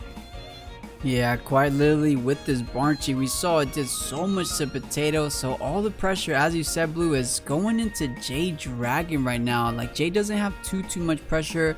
I mean, of course, Water Can toxicing into either of these slots does a handful, but nothing compared to the damage that Buffduck can output for the opener. The Plague, the Whimpers, those 2 Temptems on J Dragon's side, not feeling too comfortable. We might see a swap to... thinking maybe a double swap for J Dragon just because he's so pressured down. Maybe Kinu on the Noxo spot and Mashok onto the Ukama spot. Oh, it's gonna be Gary. So wait a minute, if that is a plague onto Ukama, Gary, oh no, the Bamboozle, of course. Yeah, Bamboozle, the Windburst connects, and again we go into the same scenario. Madness buff straight up by Potato, so J Dragon playing into the Barnchi instead of playing against it, ensuring that the Noxolotl will get its day. But now Barnchi, again, this is the difference. Barnchi is completely uncontested. He is doing whatever he wants right now. Yeah, the biggest question, can the tornado close it out? Wait a minute, no it can't. At +4 special defense, a little bit too ambitious. However though, I mean, Potato could just retreat, heal up in the back line. What wants to eat up a tornado? Oh, I guess Sakinu can buff up the Garyo. Is Garyo gonna be the true carry J-Dragon needed the whole time? I don't think so, but he could hope for it. Yeah, we'll have to see here.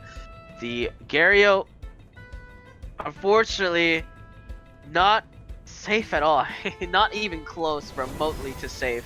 So we'll have to see where he goes. The swap out will come out. Mastion will come in instead of the Wolfie, assuming that the Garyo will swap out here.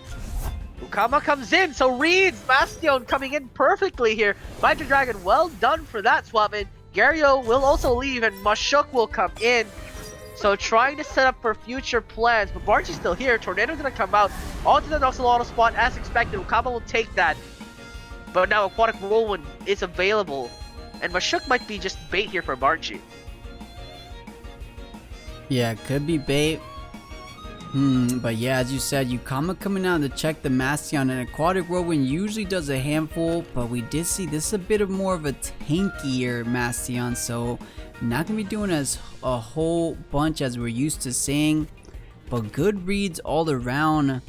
You know, the Wolfie was retreated even though the Gary was on the board.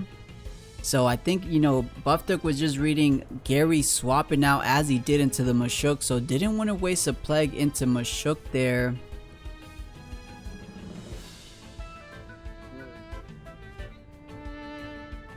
But solid plays all around. It honestly wouldn't have been all that bad. You trap in Mashuk, a couple beta bursts to the face on Mashuk would more certainly take it down. You know, beta bursts or the wind techniques, right? That's what's so good about Barnchi. Covers both of those bases.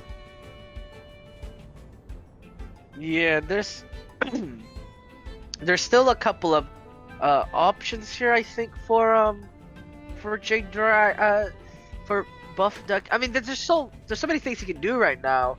The problem is Mastion. Does J-Dragon run Cage, or have we seen all 4 of his moves? Yeah, we on his Mashuk, right? We've seen P-Jab, we've seen Uppercut, we've seen Turbo, and did we see the Urshel? Because that might be all 4. I think we might have seen it. Actually, yeah, we did see it because he paired it up with Noxolotl. So Ukama stays in and they're gunning down the Barnchi here. Yeah, Water Cannon connects. Barnchi is the main objective. He knows that if Barnchi goes down, victory goes up. The stonks will rise. But Perfect Jab connects onto the Bastion, wants Aqua Stone to do that lethal shot, but Meteor Swarm will also trade lethal damage. But Ukama has Aquatic Whirlwind primed and ready. And did Buffduck reveal neutrality, or am I crazy? Yeah, you're right. It was a Water Cannon Toxic Synergize, so it was neutrality. So hitting that hard, and it is the neutrality Barnchi. Very impressive. The hand fan showing off. You just to buff up, I believe 15-20% or something around those range in terms of wind techniques. So there it is. Heavy special attack investment on the Barnchi. Yeah, I mean, essentially the positions right now. But again, J-Dragon has to kill this Barnchi. Mastion. I mean, Mastion is safe in the sense that this Barnchi is just a bigger problem, right? Like this Mastion surprisingly is safe even with Ukama here, because Buffduck knows that right now Barnchi's in a position where he's fine, right? Barnchi won't die to a single hit anytime soon, and that's the problem, is that Barnchi is such a big problem that Mastion is safe, and Buffduck knows this. And J-Dragon, I'm wondering what he can really do here. Like, let's take a look at what he can swap in. Gary's already used a so Mashuk not feeling too comfortable. Barnchi back online with the tornado. That definitely takes care of the Mashuk. So I think J-Dragon's thinking about retreating it. Most likely for... Maybe a Gary, maybe a Kinu, not all that bad, but of course Massion is here, so Kinu not all that nice, but Barnchy maybe trying to protect himself from an aquatic whirlwind brings out the Golder, and it is a Gary.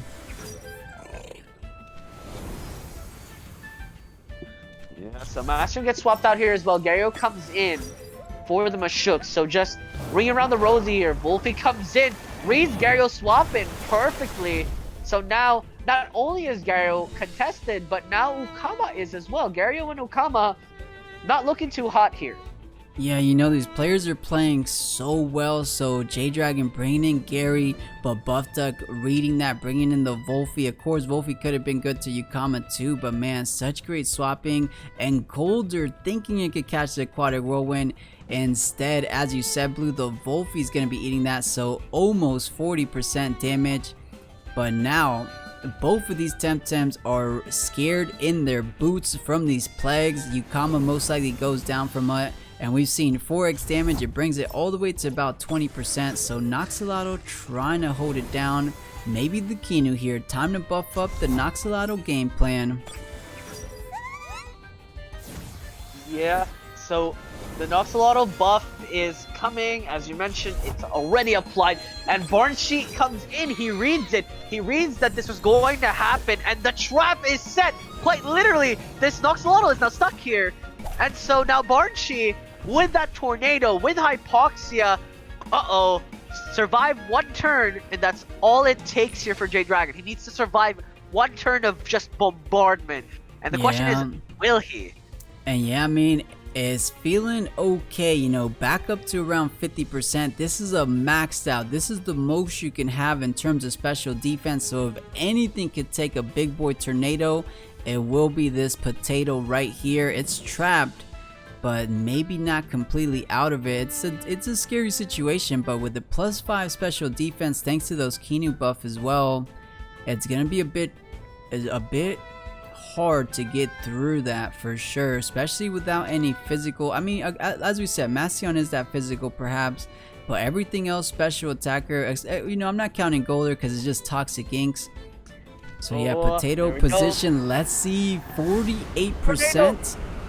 Oh, not even close. It does have damage though, so that's quite big already. Still does 26% damage at a +5 special defense. That is very terrible, but so is Revitalize, healing you back up to full. Look at that Volty! Did no damage and did 7%, and it wakes it up to acid reflux. It wakes it up. It wakes up the monster. It deals so much damage to Barnchy, but neutrality saves its life. The Barnchy back to square one. Yeah, the neutrality quite literally, as you said, saving his life. Usually you get 2 ticks of poison, but that is the value. Neutrality so good, bringing it back into the meta. Ever since that Bamboozle change, we saw a little bit more resurgence of air specialists, but now with the way things, all these status conditions, neutrality, the clear, better trait in terms of competitive play. And Wolfie, always the MVP, that Team Elusive keeping it so safe from that +4 special attack and actually +5 special attack acid reflux. So solid stuff for J-Dragon, trying to make it work here in game number 3. It is neck and neck, a lot of switching, a lot of reads, not too much damage being thrown out all around. The Golder swaps in. Plague is connected on the Kinu. He wants to kill off Kinu at least, but the snare is there. Exhaust is going to affect it quite a chunk, but the Beta Burst is going to come out, just tickle, and J-Dragon is now perfectly fine playing this game. You want to play the long con game? I'm more than happy to play the long con game, J-Dragon says. Yeah, it's looking rough. I mean, everything, as we say, we're in turn 8, not a whole lot of damage being output, just... Buffduck! Right into the action. Finals time, baby. So game number 1 of the Plus Weekly Tournament 22. Finals time indeed. J-Dragon versus Magia. Similar teams, but at the same time not too similar. Just a lot of spice. This tournament was a little, I'm not to say like for fun, But I definitely think more people had some fun with a lot less meta picks. So like we see on Matt Gia's side, the Roder, the Grumper, Dorboros, Noxalato. And I definitely... go ahead. Sorry, go ahead. Oh no, I was just going to say like this is why I believe like we should eventually have swaps in the future, because if the balance goes like this, personally I love this, right? Literally everything has a weakness, and that's why I think like swaps in the future definitely need to be accounted for, or hopefully Crema thinks of a way to make like a side deck, right, for like future like tournament setups. I don't know, something along those lines, just to make it more convenient for competitive, because you know, we don't have that Gyalis Tem anymore. You know, don't quote me when Yowler comes out, but still we don't have that like I will heat up and kill everything dot JPEG, right? We don't have that anymore. No one will just go ogre smash and kill everything bonk bonk bonk bonk bonk. Because that doesn't exist, we have this variety, because everyone has to struggle for positional advantage, damage advantage, speed advantage, and most importantly just HP, Tem advantage, and read advantage. It's all about who gets the right read and who makes the least amount of mistakes. And Matt Gia and Noxalato today most likely never will, to be honest. Yeah, both tamers playing Noxalato themselves, they know the threat that both of them have against each other, so we get the double ban on both respective Noxalatos. So none of that going on in this game, but a lot of the other stuff. So Kinu Yukama coming out for Jade Dragon, Adorboro Zenrith coming home for Matt Gia.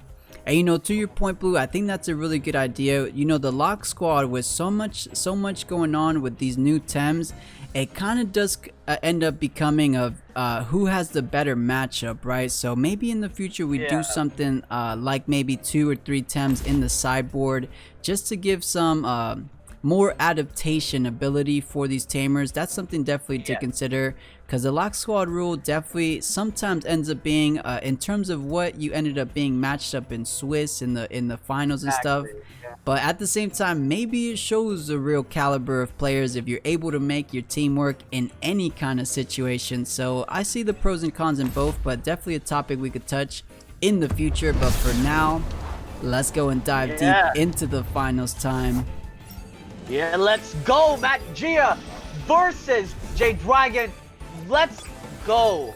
2v2 Mashuk, 2 Vine versus Platymus Ninjasil. Matt Gia, an emperor, a king already.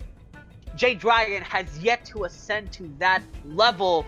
We'll see if this is the day.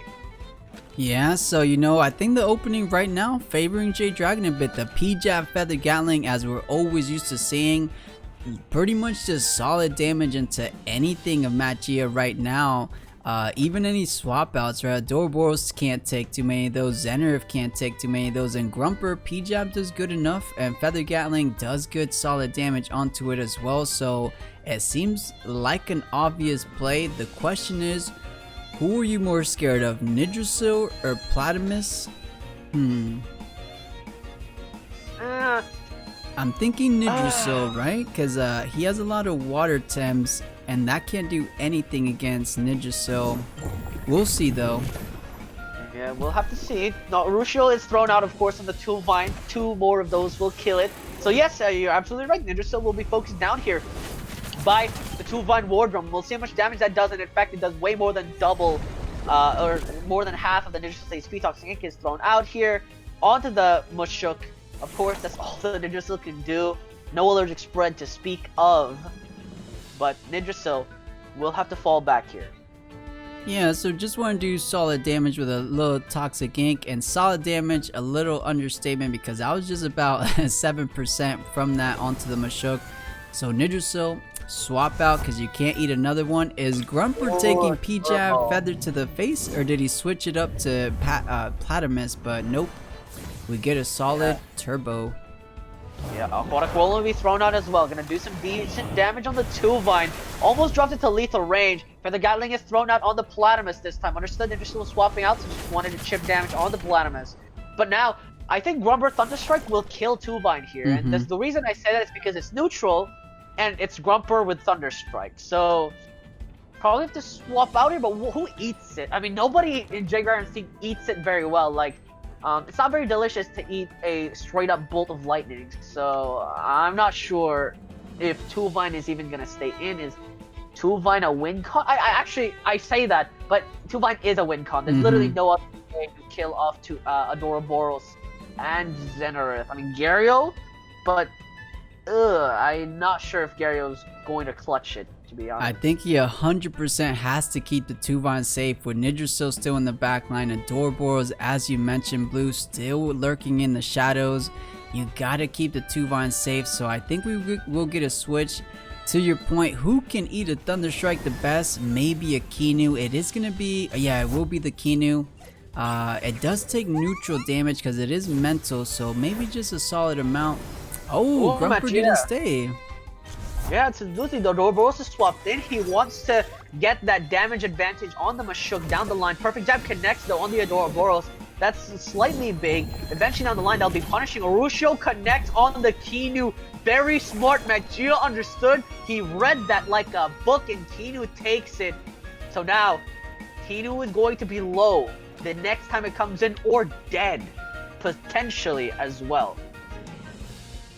And Kinu did have a snare there, so Platamus losing his coat, I believe, right? It's the coat he had on Platamus. He's gonna be cold now. Yeah, a little colder. Those feather gatherings connect a little harder. But yeah, quite the complex game for these tamers. Adoraboros coming in, checking the Mashuk, so Mashuk no longer feeling too safe. It does have a Kinu buff, so not as dangerous as it would have been otherwise. Yeah, right now, J-Dragon in a position where he is essentially running triple utility with the Garyo, Kinu, and Mashuk. And Magia has 3 ways to deal damage. The Xenareth, the Grumper, and the Adoraboros. And this is where the advantage comes from, in my opinion, for Magia's side, is that Adoraboros has Inner Spirit. So Garyo can still face check double damage with special damage as well. And that's sort of what's scary here. Magia swaps out Platamus for that Nidrasil, so Nidrasil feeling safe here will be pushed forward. Uppercut connects though, Nidrasil will take that. That's a bit scary. Nidrasil goes down here, that's quite big, and it might do so, and in fact it will get picked off. Magia reads it wrong, and so Nidrasil will be picked off here. Otherwise, if that was intentional, I'm not sure what the idea was. The Beta Burst connects, but Mashuk is defended, raised up, and will be fine.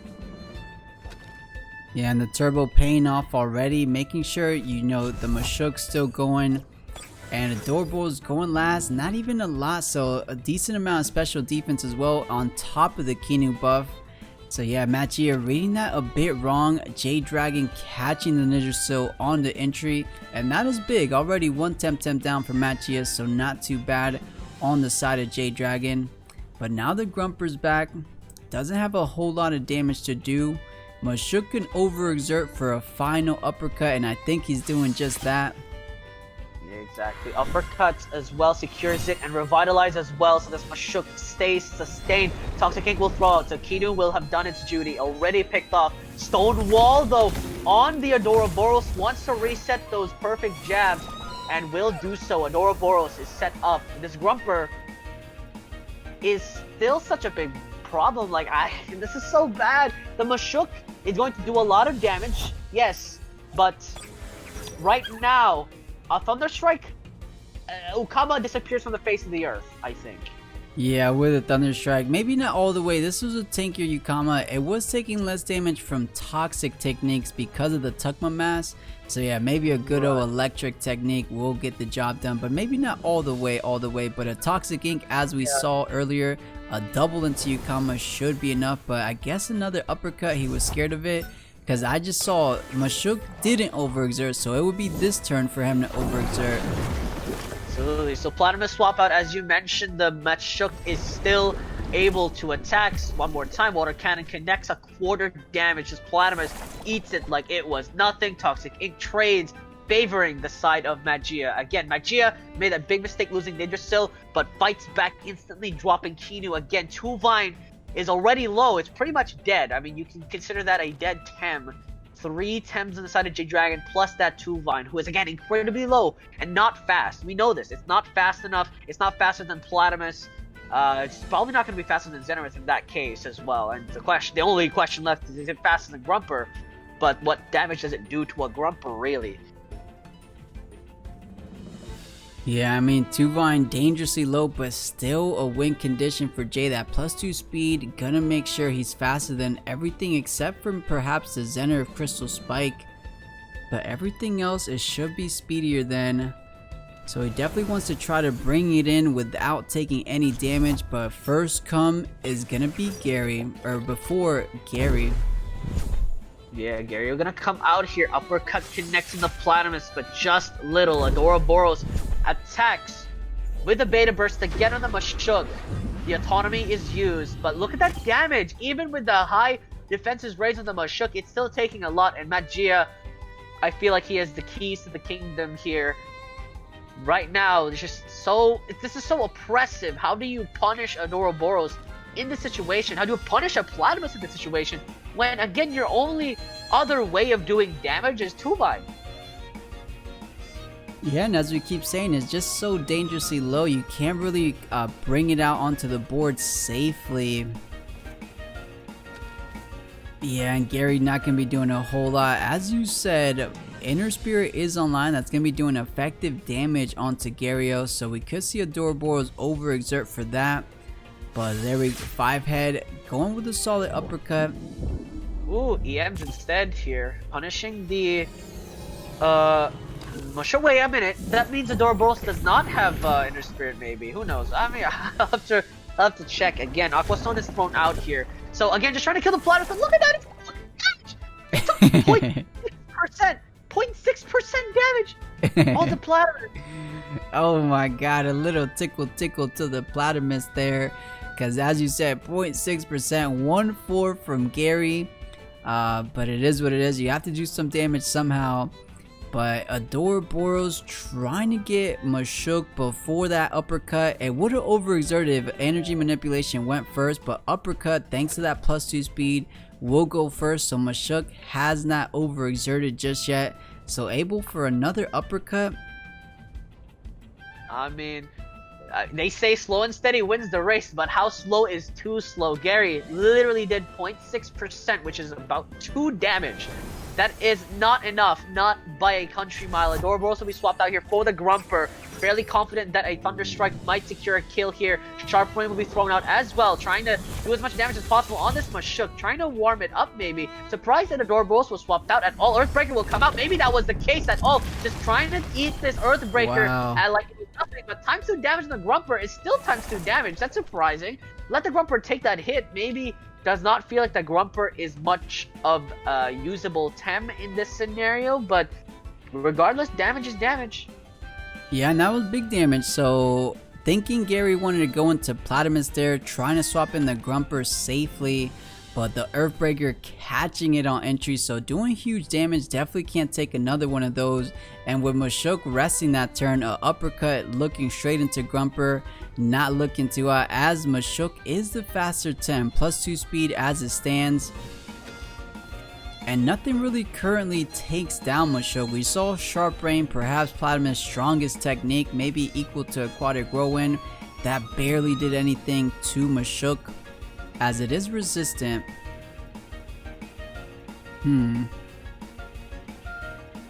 Yeah, this is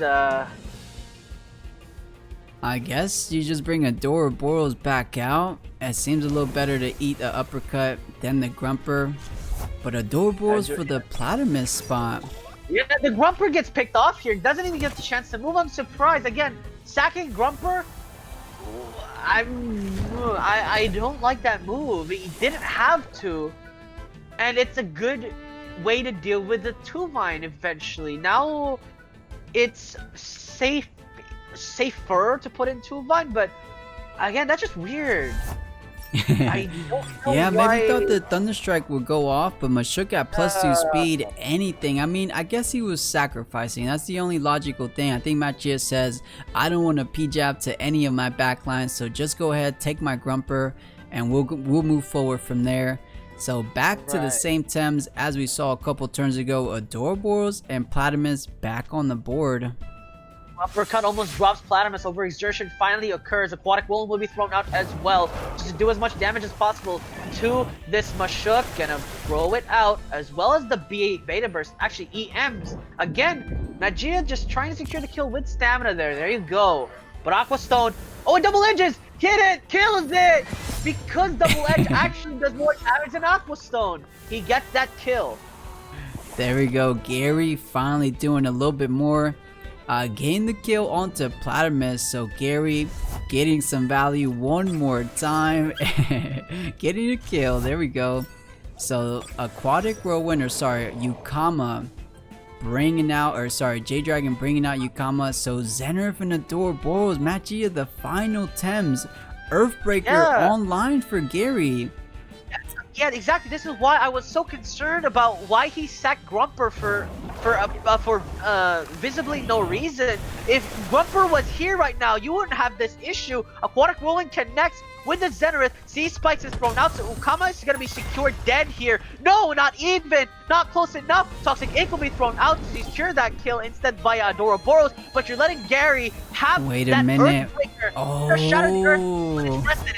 Out of stamina, Two-Vine comes in. Crystal Plume Gatling will kill the Adoraboros if it does come down to them, but Two-Vine is too slow. It is up to the Gary now, but Gary is slow as well. Zenrith might just kill off the Two-Vine, and yes, this looks so good for Jerry, and he might have the chance, but I think he's too slow. Yeah, keep in mind though, +2 speed. Maybe it outspeeds the Crystal Spike, and it does. So Feather Gatling at least gonna be able to get off. So Earthbreaker. Yeah. Crystal Spikes is thrown out. It secures the kill on Two-Vine, but gets the Feather Gatling, as you mentioned. So secures that bag. EM as well. Oh, It's over. this is terrible. Earthbreaker will in fact force an overexertion. Adoraboros sacrifices 0.2% for the overexertion of the Gary. This might just kill it outright, if not at all. Zenrith doesn't even die, so it doesn't matter. He kills with EM. So J-Dragon loses that. As Magia, that was that Grumper again. I don't know why the Grumper was sacked. There maybe that was the I don't know. I mean, Magia is better than me, so there might have been some idea there. It could have been it could have just been sacrificing, because you know a P-Jab, the Earthbreaker did as much damage, bringing it down to like 10, 15, 20%. The P-Jab onto something like Zenrith might have closed things out there.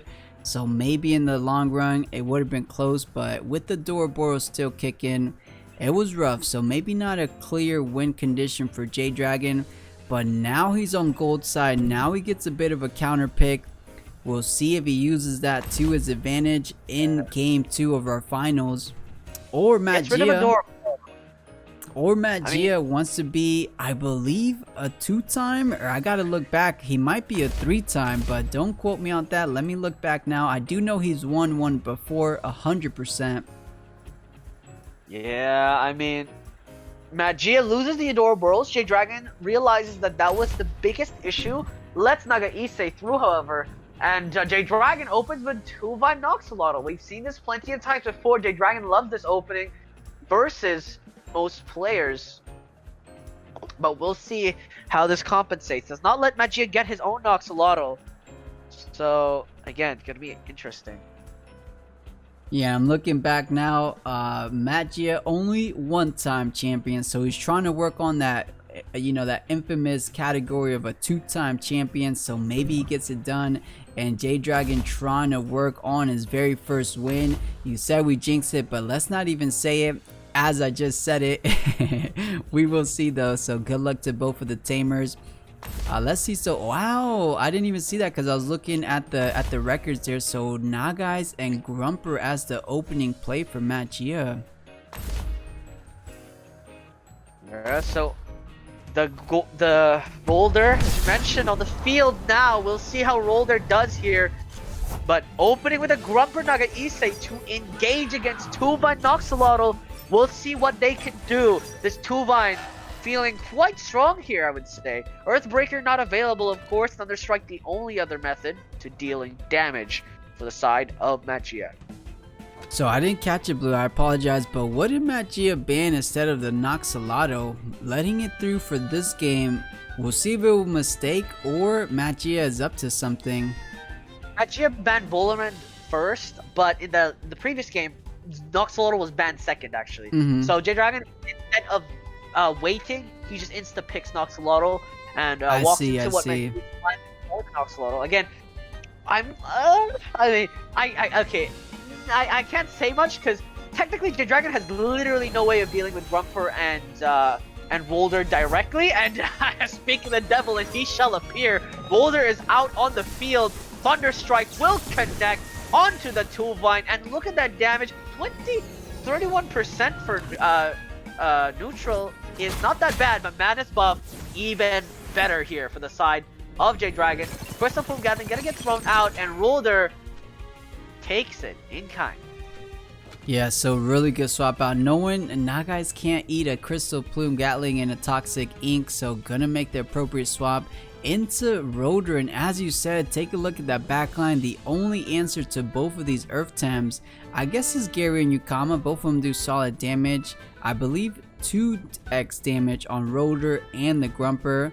So he definitely has answers, but not in the terms of melee damage as we're so used to seeing from the likes of Gialis, Mushuk, Skunch.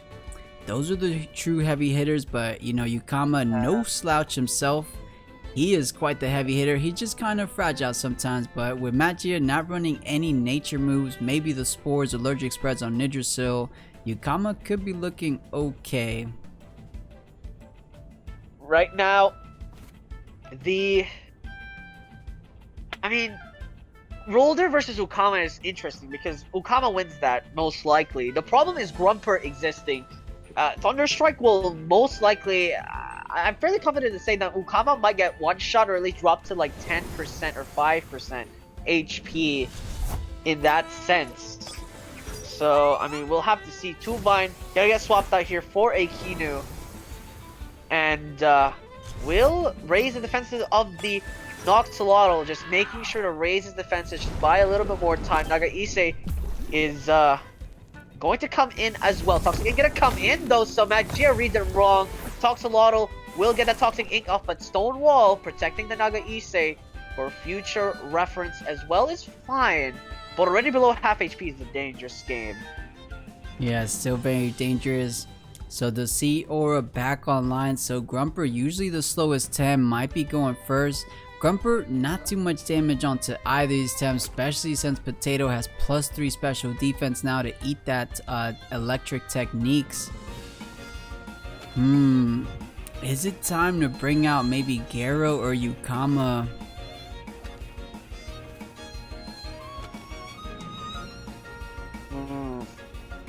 I mean, Noxolotl can chill here. He's just scaling up. It's not like there's threat here. What is Nagaise gonna do? Beta burst the +3 special defense? Like, it's a bit difficult to really see what he does against this. So swap in here. See. Beta burst will come out, but on the Kinu, does want to get rid of that. But you allow as its reflex. Nagaise is just dead here, right? This is just way too much damage. This Noxolotl and his buff. Yeah, Nagaise is just dead. Magia drops the Nagaise for almost seemingly no exchange because you just healed the Noxolotl. Yeah, so this has been the game plan from the get-go, is buff up Noxolotl, get Madness buff, get some trans trait online, and have him do the rest of the heavy lifting. It looks like J-Dragon's sticking to that game plan, knocking out the Nagais already, so just 4 Temtems remaining for Magia.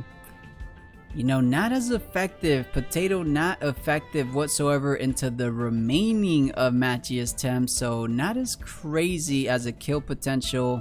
But still, what is killing Potato? Not too very much. Both of these toxic Tems can't do too much to it.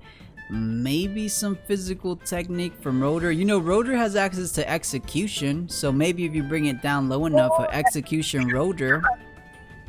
He does have execution. You're absolutely right? Oh my, I completely forgot that Rolder had execution. Well, we might see it in the future. Executing this Noxolotl is certainly something, but we have seen Rolder mostly as a tanker who she'll connect, but not quite. But Allergic Spread will do so. Allergic Spread doesn't really do that much damage, but against the Gary will be devastatingly impactful. Already half HP, I should say. Yeah, as that 4x damage is no joke. Every single Temtem 4x is so vulnerable sometimes. You just have to know how to play it. But Gary coming in the flood. Okay, just a -1 speed because you don't get the Earth synergy and spores on the Garyo. Yeah, just solid damage. The Garyo is not very sustainable against these sort of Tems, and yes, the defenses are raised, double edge, very good in these scenarios where, well, you deal no damage. I mean, I guess that's the point, but still, Garyo being support here and also being sacked. I mean, Naga Issei got dropped way early for the side of Magia. So I guess it only makes sense that Dragon is able to gambit the Garyo, which is perfectly reasonable. Now that I think about it, actually, gambiting Garyo is completely fine here. Noxolotl takes a poison, and fortunately Garyo will be picked off with that spores. Oh, this can be decently big. So both of these Tems, Platinum is 100%, okay, over 30%, and Ninja taking solid damage.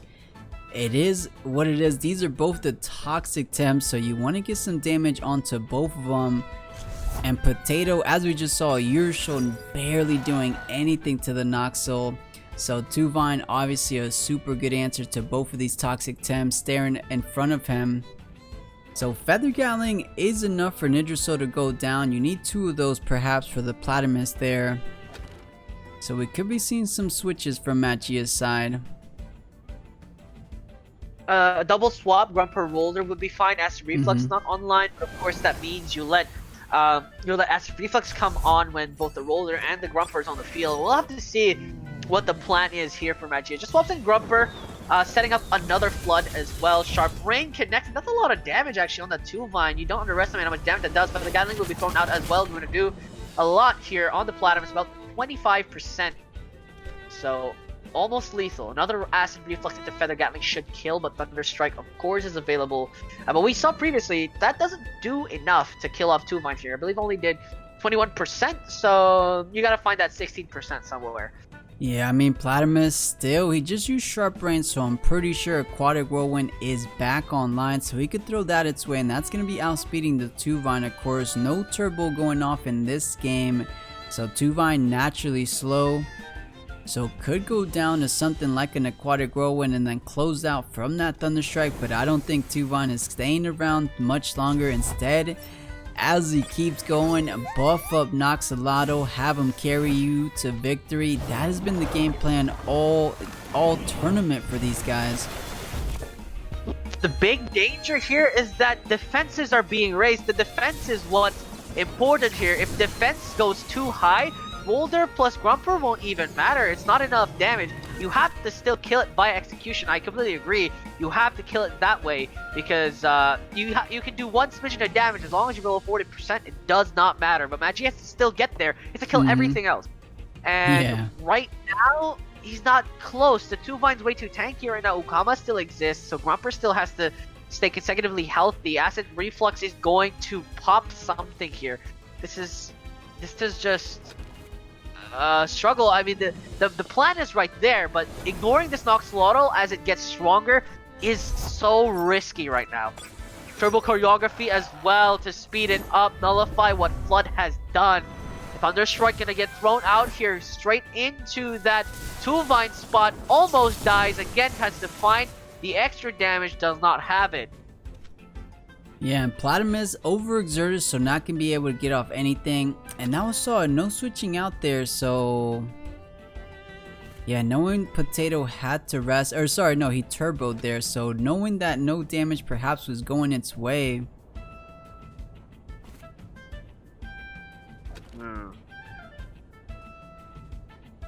So with the +2 speed, maybe enough to outspeed the Aquatic Whirlwind.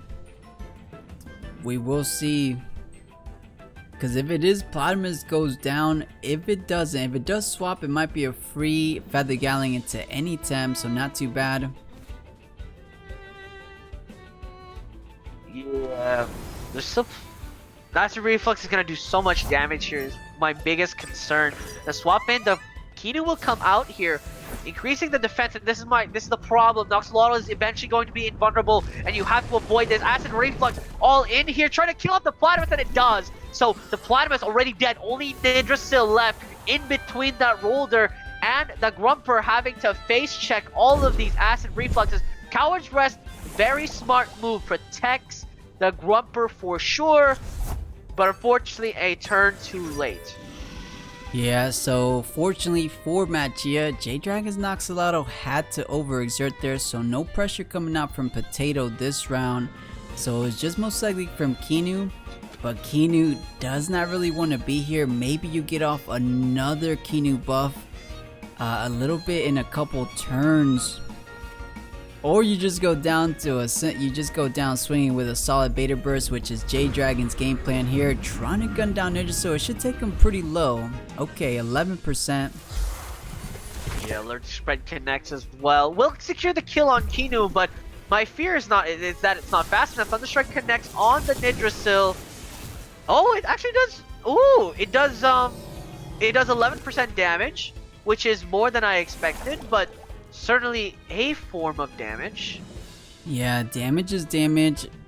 However, you didn't punish the Kinu, so we saw Kinu went first. He's the fastest Tem on the current board, so it's a rather free Beta Burst into Nidrasil. It's enough to take it down. If Nidrasil swaps into Golder, that's effective damage. Roder is Earth and Neutral, so Mental going into the neutral typing will be effective. So either you give up the Nidrasil here, or just take some decent damage on the Roder in the back line. But Potato online again. He had to rest, so now he's able to get off hit technique. Maybe just a solid Toxic Ink. Perhaps. No, he just keeps resting. He wants to play it safe, but now Grumper gets Bamboozle and another Thunderstrike. Kinu is dead guaranteed. So this is as far as defense gets for the Noxalotl. +4. Which, I mean, I say as far as it gets, that's quite devastating. Unfortunately, though, you have to consider only +2 special attack, which means this Grumper and Roller, this tag team, they'll do their best to ensure this Noxalotl gets just below execution range. That's the only chance. And J-Dragon knows this, so I'm sure all of his eggs will be putting into that Roller to kill it off as soon as possible. Water Cannon is going to determine this. Huge. It gets close. It does throw it into lethal. It gorings the Ukama, but it's not enough. This Roller is now guaranteed dead, and the question is if Acid Reflux is fast enough, or if Tuban is fast enough to kill off the Roller. Thunderstrike connects, and now I think the win con for Magia is out the window. Grumper is surely not going to do enough damage to kill off a Nox. Yeah, and both of these Tems on the current board, J-Dragon pretty much has this in the bag. +2 speed, +1 speed on both of J-Dragon's Tems, so that's going to be assuring that both of those techniques, both of J-Dragon's Tem are going to be going first. Goring was just deployed, so yeah, the CPG neutral damage into Grumper and Acid Reflux potentially for the win. It is half damage onto Grumper though, right? Yeah, yes, so Roder does get brought down to his knees, but Grumper still with a potential more damage to do. But just looking at things, Noxalotl a little bit too much of a beast. Yeah, I believe this is the first time J-Dragon has won a match in the finals. I believe every time he's lost, he's been shut out. So, I mean, there we go. So some momentum, a little momentum. Yeah, I don't want to predict the weather or anything, but just some facts for you all. As far as I remember, and as far as I've seen, I don't think J-Dragon has won a match in the finals. This is the first time. So, again. Well, win or lose, he is here today, and he has come to play. Both of these guys have what it takes to take home the championship. But unfortunately, only one will come out victorious. Second place, and not all that bad. You still defeated everyone else in the tournament. But you know, some of these guys, when you're playing at such a competitive level, you want to win so bad, and you're so close, you could almost taste the victory. So sometimes that second place stings a little bit worse than not even coming into top 8. But still a really good achievement nonetheless, considering everyone today in the tournament. Yeah, I mean, to point out as well, J-Dragon has gotten second place with a lot of weird things. He's second place with Shuin before. I think he's second placed, I don't remember, but it was something weird. Oh, right, Tento also. And Yeah, the I know every time. Shreens, the Tenta. What else has J Dragon been known? I mean, Well, Noxalato was more unconventional back then, but obviously yeah, becoming a bit yeah. more popular these days. I think he used to play Luwali as well when Luwali wasn't that meta. I mean, Luwali nowadays is like a good answer to not Toxic Temps, but good answer to the Size Munch squads nowadays. Solid win nature as well. Like a lot of Temps that nowadays Oh, are viable. And oh my God, we have a ball game. Let's this. go. Yeah, this would not be the game 3 of the finals if we didn't see the MVP of the tournament, Noxalato, getting picked up for both of the tamers. So now the win Oh, con is on both sides. So who can maneuver their Noxalato a little bit sharper, a little bit fresher? Who can make the better reads? We might be heading to turn 30, but we got a heck of a match in store for sure.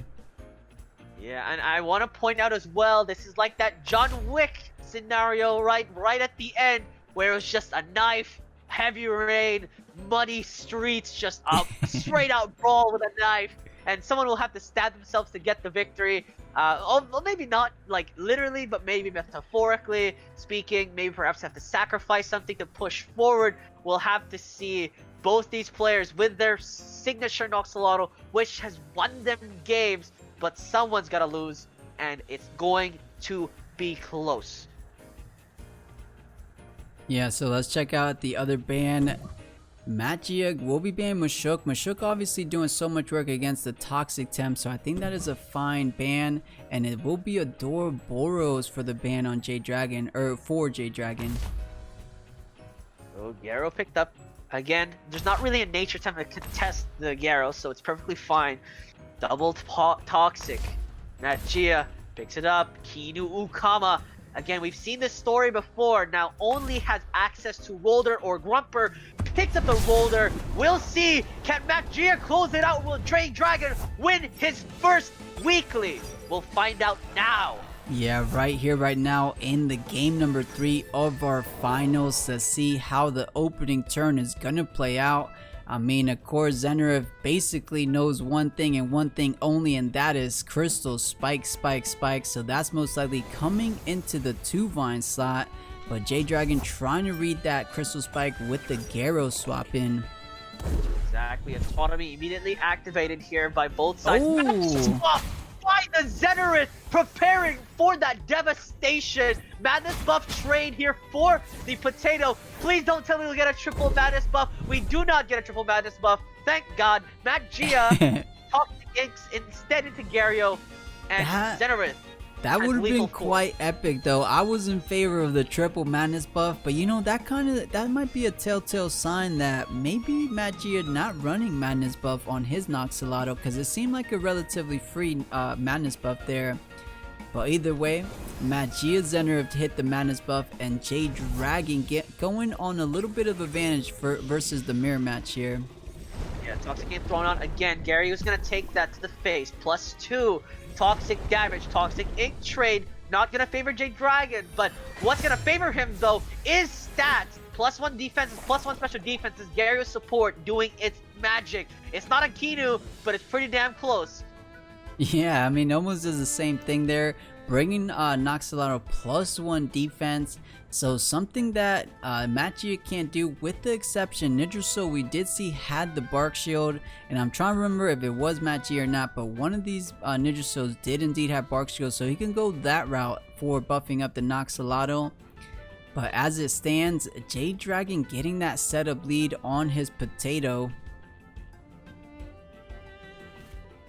Yeah, right now the struggle is this Noxalato for Magia has not set up, and he doesn't intend to. Swaps in Platypus, so he has a different ball game in mind. He does not want to play this dirty flag sort of plays by J Dragon. 2-Vine swaps in into the double toxic.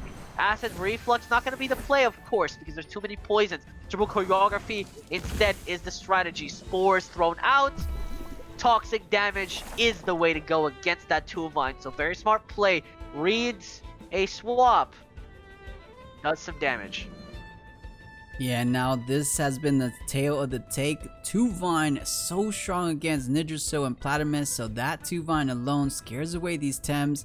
Of course, they're healthy now, but that's not going to be staying like that for too much longer.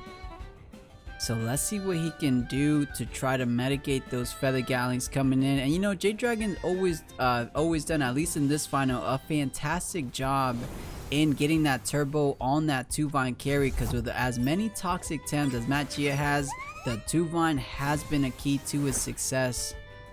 Yeah, but rapid development is his name of the game. Decides to focus down on to that Noxolotl, and he will acid reflux. Look at this damage to the Nidrasil. He got punished severely. Overexertion comes out from the Noxolotl. Of course, does not put it into the trance range, but Aquatic Whirlwind is eaten perfectly by by Kinu. Bark Shield thrown out as well, just defending against that 2-Vine in the future, but 2-Vine's not their threat if you take that much damage on Nidrasil. Yeah, and the Bark Shield, we just said that is a way to get those defenses up against the 2-Vine. So 2-Vine a little less effective now. +2 defense 100% on both Platymus and Nidrasil in terms of defensive. So well done for that. It's going to be harder to take those Tems down. And Revitalize onto Potato. Make sure he's never going down. Yeah, but the drop in HP though, the Kinu is going to be low. Almost dead, but not quite. Yeah, with Zenrif here, almost assuring there's not too much of a safe swap in, except for the Garyo as we saw in the opening play. But with Nidrasil on the board, he has some nature moves. We saw how much allergic spread did, so the allergic spread 4x damage paired up with the 3 ticks of poison. Garyo is going to be going down if he wants to hit the board here. Yeah, I mean, the Zenrith has special defense up, so Noxolotl's special attack raise is nullified here. He's gonna do straight damage to the Zenrith, depending on what that means. We'll have to see, but still, C spiked into anything. If Zenrith just gets enough damage out, his job is done, right? If J-Dragon loses everything but the Noxolotl, that's not enough, because Magia can play the same song and dance. He has execution available. Obviously, it's not as easy as that, but it is a possibility. Garyo has to swap in here, so he's gonna eat a Spores on top of a Crystal Spikes. We'll see if he survives it. He Spores the Zenrith to apply Trifalta carry. Very smart into Diamond Fourth, just securing the face. That's so much. Dragon rests this Zenrith. He's transforming into a Mega Crystal monster. Yeah, this is a huge raid boss, so there it is. So J-Dragon prioritizing keeping his Noxolotl tanky up. Magia with a different game plan, gonna be prioritizing the Zenrith here. So +4 special defense, +2 special attack, and +2 defense. That Zenrith is quite the raid boss, and he's good against everything. A Madness Buff Zenrith insta gives that 2-Vine. Yukama Yes. gonna be going super low. And then that might be the way to get through this Potato at +4 special defense, soon to be +5. A Madness Buff Zenrith could be the way to bring it down. Because other than that, I'm not seeing another way. So I think Magia is onto something. Maybe he's getting an edge here, but it's still so hard to tell. Yeah, but I mean, people might say, well, Garyo can Earthbreaker. Nidrasil has Bark Shield. Nidrasil can Spores the Zenrith as well. He knows it doesn't do enough damage because Zenrith has set up, but he doesn't even want to. He's waiting for Zenrith to come out later. So Noxolotl will be taking any form of damage from the side of the side of J-Dragon. Acid Reflex will be thrown out. The Nidrasil is going to take a lot of damage from this, though. It is going to drop a little bit more lower. Spore is going to connect on the Garyo, and the Garyo gonna get closer and closer to death. I think that does guarantee a kill. In fact, it does. Earthbreaker gonna be thrown out as well. The Noxolotl will be taking that straight to the face. And solid damage. No setup on the side of Magia though, which is the concern. Yeah, I almost thought we would get a Bark Shield there from the Nidrasil just to get +4 defense and then +2 on Noxo, but I think the game plan is more priority on the Zenrith. And yeah, Acid Reflex doing what it can. That is a +2 special attack Potato / Noxolotl on Chase side. But there it is, Turbo, making sure your Noxolotl's the faster one here. Double Edge again.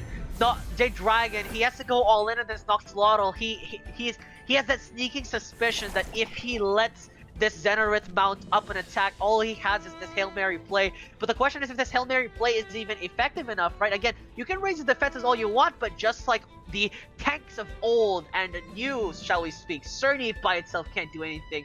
Anaerobic Bullrun can't do anything by itself. And the same rules apply for every tank in the game. If everything else falls apart around you, it's just an empty fortress. Yeah, and Potato can't do it all. That limiting factor, which is always the stamina, will get in your way. So Nidrasil retreats for the time being. It will be replaced with the Rotor. Toxic Ink will be half damage, so not too bad. Yeah. Toxic Ink trade secures the kill on the Garyo, and also Roller eating that is perfectly fine here. Now Noxalot on the side of Magia, again, still hasn't set up, and he doesn't mind. Ukama comes in here to scare the Roller off, but I think Acid Reflux goes before Water Cannon at this point. Currently sped up Noxalot. Might see a Goring to Acid Reflux, if I would dare say. And if that kills Ukama, then that's a massive disaster. Yeah, huge disaster. So Rotor not staying in, not trying to eat that water can. Instead, better to eat it with this Platymus here. Oh, Acid Reflux with that +1 speed going first. Or sorry, no, the +2 speed on J Dragon's side. Oh, look at that damage! The Platymus took so much damage just from that straight up burst. The Platymus will be taking corner from the water, so it's perfectly fine, but the Toxic Ink going to punish this Ukama. And again, the Noxalot from that J has yet to set up, but the Acid Reflux, you saw how much damage it did to Platymus. That was neutral damage, and it pummeled severely. These Toxic Temps can only do that, can afford to take that so many times. But remember, Magia still has Zenarith, still has Roller, still have his own Noxalot. All he has to do is get rid of these Okamas, these Kinus, these Two-Vines, and again, he can easily 3v1 this Noxalot any day of the week. Yeah, definitely agree with that for certainty. But let's see if there's anything J-Dragon can do to try to turn things back around. Aquatic Whirlwind online, but not going to be doing so much into anything. Maybe sacking a Kinu here. Yeah, Kinu coming out. Final Protector buff, because I think it will be brought down in this very turn. He gets thrown out as well. Kinu will be picked off for sure here. Secures that bag. Sharp Brain thrown out as well into the Noxalot. Just a little bit of chunk damage, but Noxalot being so tanky right now is not helping. Aquatic Whirlwind might work, but oh no, this is actually quite scary for Magia. Feather Gatling into Noxalot. Two-Vine is faster, so is Nidrasil. Or Noxalot, well, I could call him Nidrasil. Noxalot is faster, and Platymus will die here if it gets hit by an Acid Reflux. So a bit of a tough spot here for Magia. I'm not sure what he decides to do. Might just sack Nidrasil and Platymus together. No, decides to swap in a Roller here, so gonna eat the Acid Reflux in kind. For the guy gonna get thrown out, gonna focus the Platymus down, secures that kill at least. Roller now here though, and Nidrasil gets some rest. Again, J-Dragon does not want to risk any stamina issues. And now Zenarith, the Apex Predator, is here! Gigantic, monstrous beast. Two-Vine is gonna go faster, but you know what's faster than Two-Vine? His HP bar when hit by Crystal Spike. Yeah, Madness Buff, Zenarith, well said, Blue. Gonna be falling down super fast. The best Two-Vine could do here is maybe get a final tornado. Not gonna be the most devastating blow, but you gotta do something. You don't want Two-Vine going out without doing anything at all. So I think you do want, actually, you know, with the +2 speed, maybe it does outspeed depending on the Zenarith speed, but Crystal Spike being the 3 prio move, maybe still goes first. We gotta find out here. No, Two-Vine will be outspeeding it, but that means it's just gonna be brought down so heavily from the Crystal Spike. But not before Acid Reflux connects. Look at how little damage the Zenarith took. Literally nothing from that. He's gonna spit out his own damage. You can do Acid Reflux. I can do Crystal Spike. He obliterates the Two-Vine out of this game. It's tick-tock, tick-tock. Goring connects. Remember, if this Roller has execution, that will be all she wrote for the Noxalot. He possibly cannot survive. Tizukama has to do something. I'm not sure what, but it's gotta do something. Yeah, things are looking quite rough. J-Dragon find himself in the final 2 Temtems remaining for his team. Magia 4 Tem still remaining. That Raid Boss Zenner still such a threat. We saw much damage Potato's strongest attack, which was Acid Reflux did, and it was very close to nil. So this Zenner is literally the most problematic Tem J-Dragon has faced this entire tournament. Quadra Whirlwind gonna be trying to do something.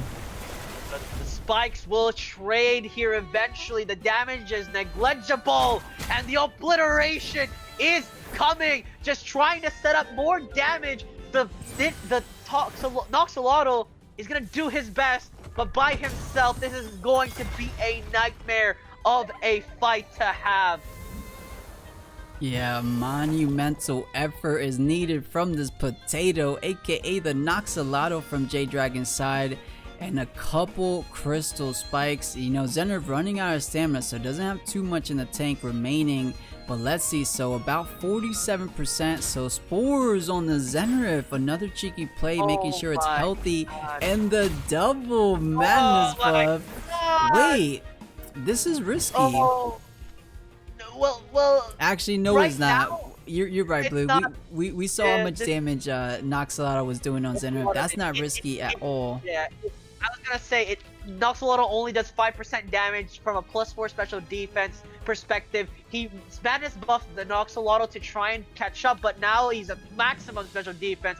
And even yes, the Noxolotl is at the full apex damage, but at best it probably does 10% damage. It's up to this Zenrith though. If you accidentally get this Zenrith killed, you are going to regret it. So Magia plays it safer than ever. The Noxolotl will come in here for Magia. He says, "Here, see a Noxolotl? Try and hit me." Rolder again, execution available. Probably won't use it now. Yeah, really brilliant play for Magia, keeping them staying super safe. Just apply the spores in the back line, healed up by 2%, or sorry, 2 ticks of regen, so you got 20% increase in the back line. And try to get as much damage as you can with the current Tems remaining. And I believe Zenrif at full stamina should be enough. 2 to 3 crystal spikes at +4 special attack. That should definitely be enough to close things out, close the chapter on what this tournament was. The MVP Potato, or not Potato, sorry, Noxolotl, because a lot of these tamers bringing Noxolotl in here. It's so thematic that the MVP of this tournament is being shut up by a Crystal Tem, which is usually the MVP of the tournament. Usually it's Mix, Gayalic, Valash, whatever which way. Acid Reflux will be thrown out here by the Noxolotl of J-Dragon. Secures the kill on the Rolder, but it feels like a it's consolidary at this point. Trance applies on the side of Magia. His Noxolotl now getting stronger, and I mean, Zenrith was bad enough, but now there's another Noxolotl. He's gonna have 2 Super Tems against 1. I mean, if you could clone Superman and make him fight himself, I'm sure he would lose to 2 of himself too. Definitely, for sure. So Nidraso, I think he's going with the game plan, save Zenrith for the very end, and I think that's what he's doing. So Nidraso, let the Zenrith collect more and more stamina in the backline, so you can assure you get 3 to 2 crystal spikes. And here, speaking of the man himself, Superman out on the board. This has been the man of game 3. Toxic Ink doesn't care about the buffs though, so that might get it done. But the spores gonna nullify those poison ticks. Exactly. The poison ticks still do damage though. That's a bit scary. It still does damage. You still take poison ticks before, or rather they do it at the same time. Never mind. So regardless, Zenrith still takes about 2.5% HP damage. He doesn't actually heal from these poison ticks, not at the moment anyway. But C-Spec is so fast, he goes it out straight out the gate. It does at least 20% damage. He doesn't drop it to lower than trance range, though finally does so. Gets the job done, puts it to sleep. So now this Zenrith gonna start setting up for some chunking. So we just saw it. I think we did the quick maths there. It was 27%. So at +4 special attack, +5 special defense is 27% damage onto the Noxolotl. So yeah, essentially 2 more C spikes is what it takes to close it out for Magia. and Snrplat enough stamina for exactly that. I think it might be GG, but we'll see if there's anything J-Dragon can do. I mean, maybe a Hail Mary acid reflux perhaps, and you have to hope and pray it takes down Snrplat, including the 2 ticks of poison.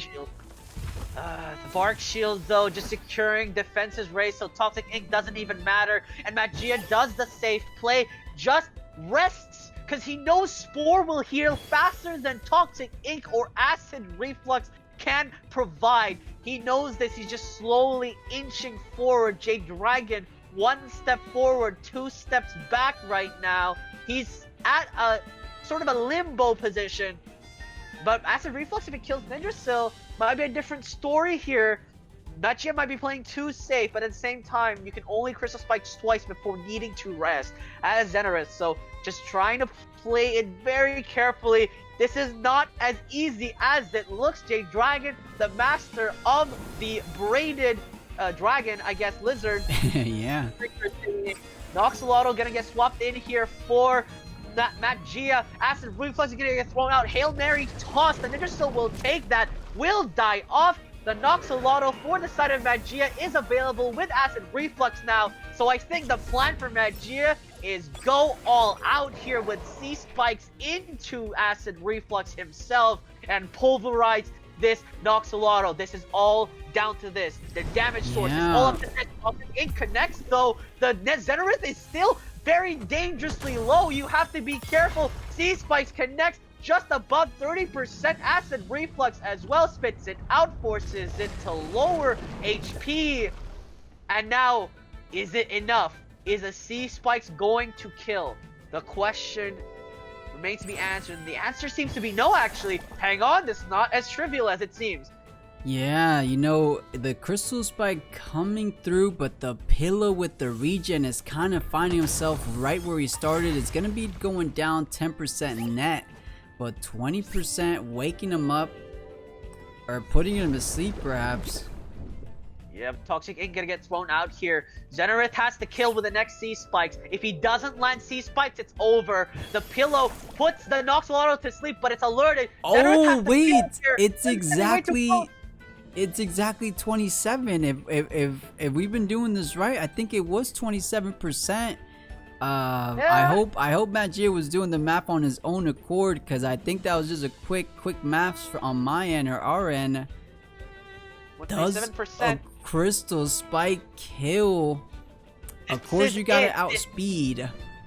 This is it. Otherwise, we're going to turn 30, ladies and gentlemen, with 2 Noxolotls fighting it out. Of course, Magia's Noxolotl is less defendant, but right now, the Noxolotls can scale themselves up. This is so dangerous. This is it. This is the last chance. If this Snrplat does not land the killing blow, nothing will. We will have to see. Right now, it's +4 special attack versus +4 special defense. And right now, Magia is in the lead with HP with 2 turns left. So Magia is right now at an advantage. And right now, J-Dragon really has to do the damage. But he doesn't have trance activated. He has to hit himself somehow to push forward.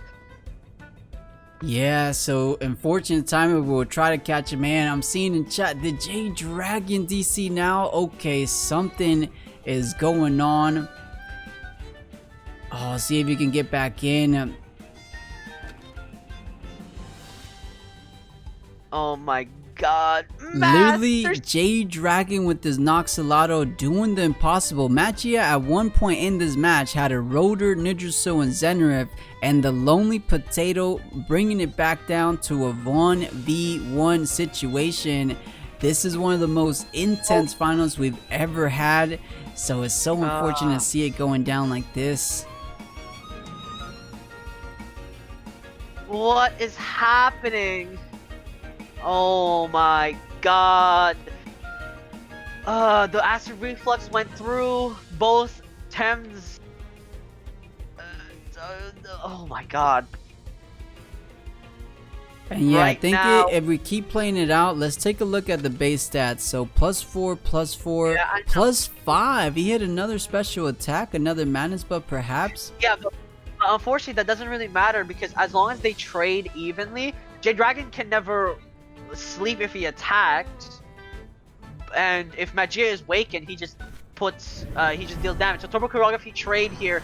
Noxolotl, speed v speed. Magia speeds up. Jade Dragon has to rest. He finally comes in, but he's unable to make a turn. So this is literally down to the wire. The last 2 turns right now. Turn 29 will be moved. Turbo Choreography traded here. But again, it's turn 30. This is it. 59.3% heal. It's not enough. There's a pillow. But the turn is going to end. Is this enough? So pillow heals it. Acid Reflux is thrown though. Magia just throws out Acid Reflux. This isn't. It's not enough. He just wakes it up. But it's up to this. Acid Reflux has to do damage here for the side of Jade Dragon. But he decides to rest, so it's not enough. Wow, Magia. wow.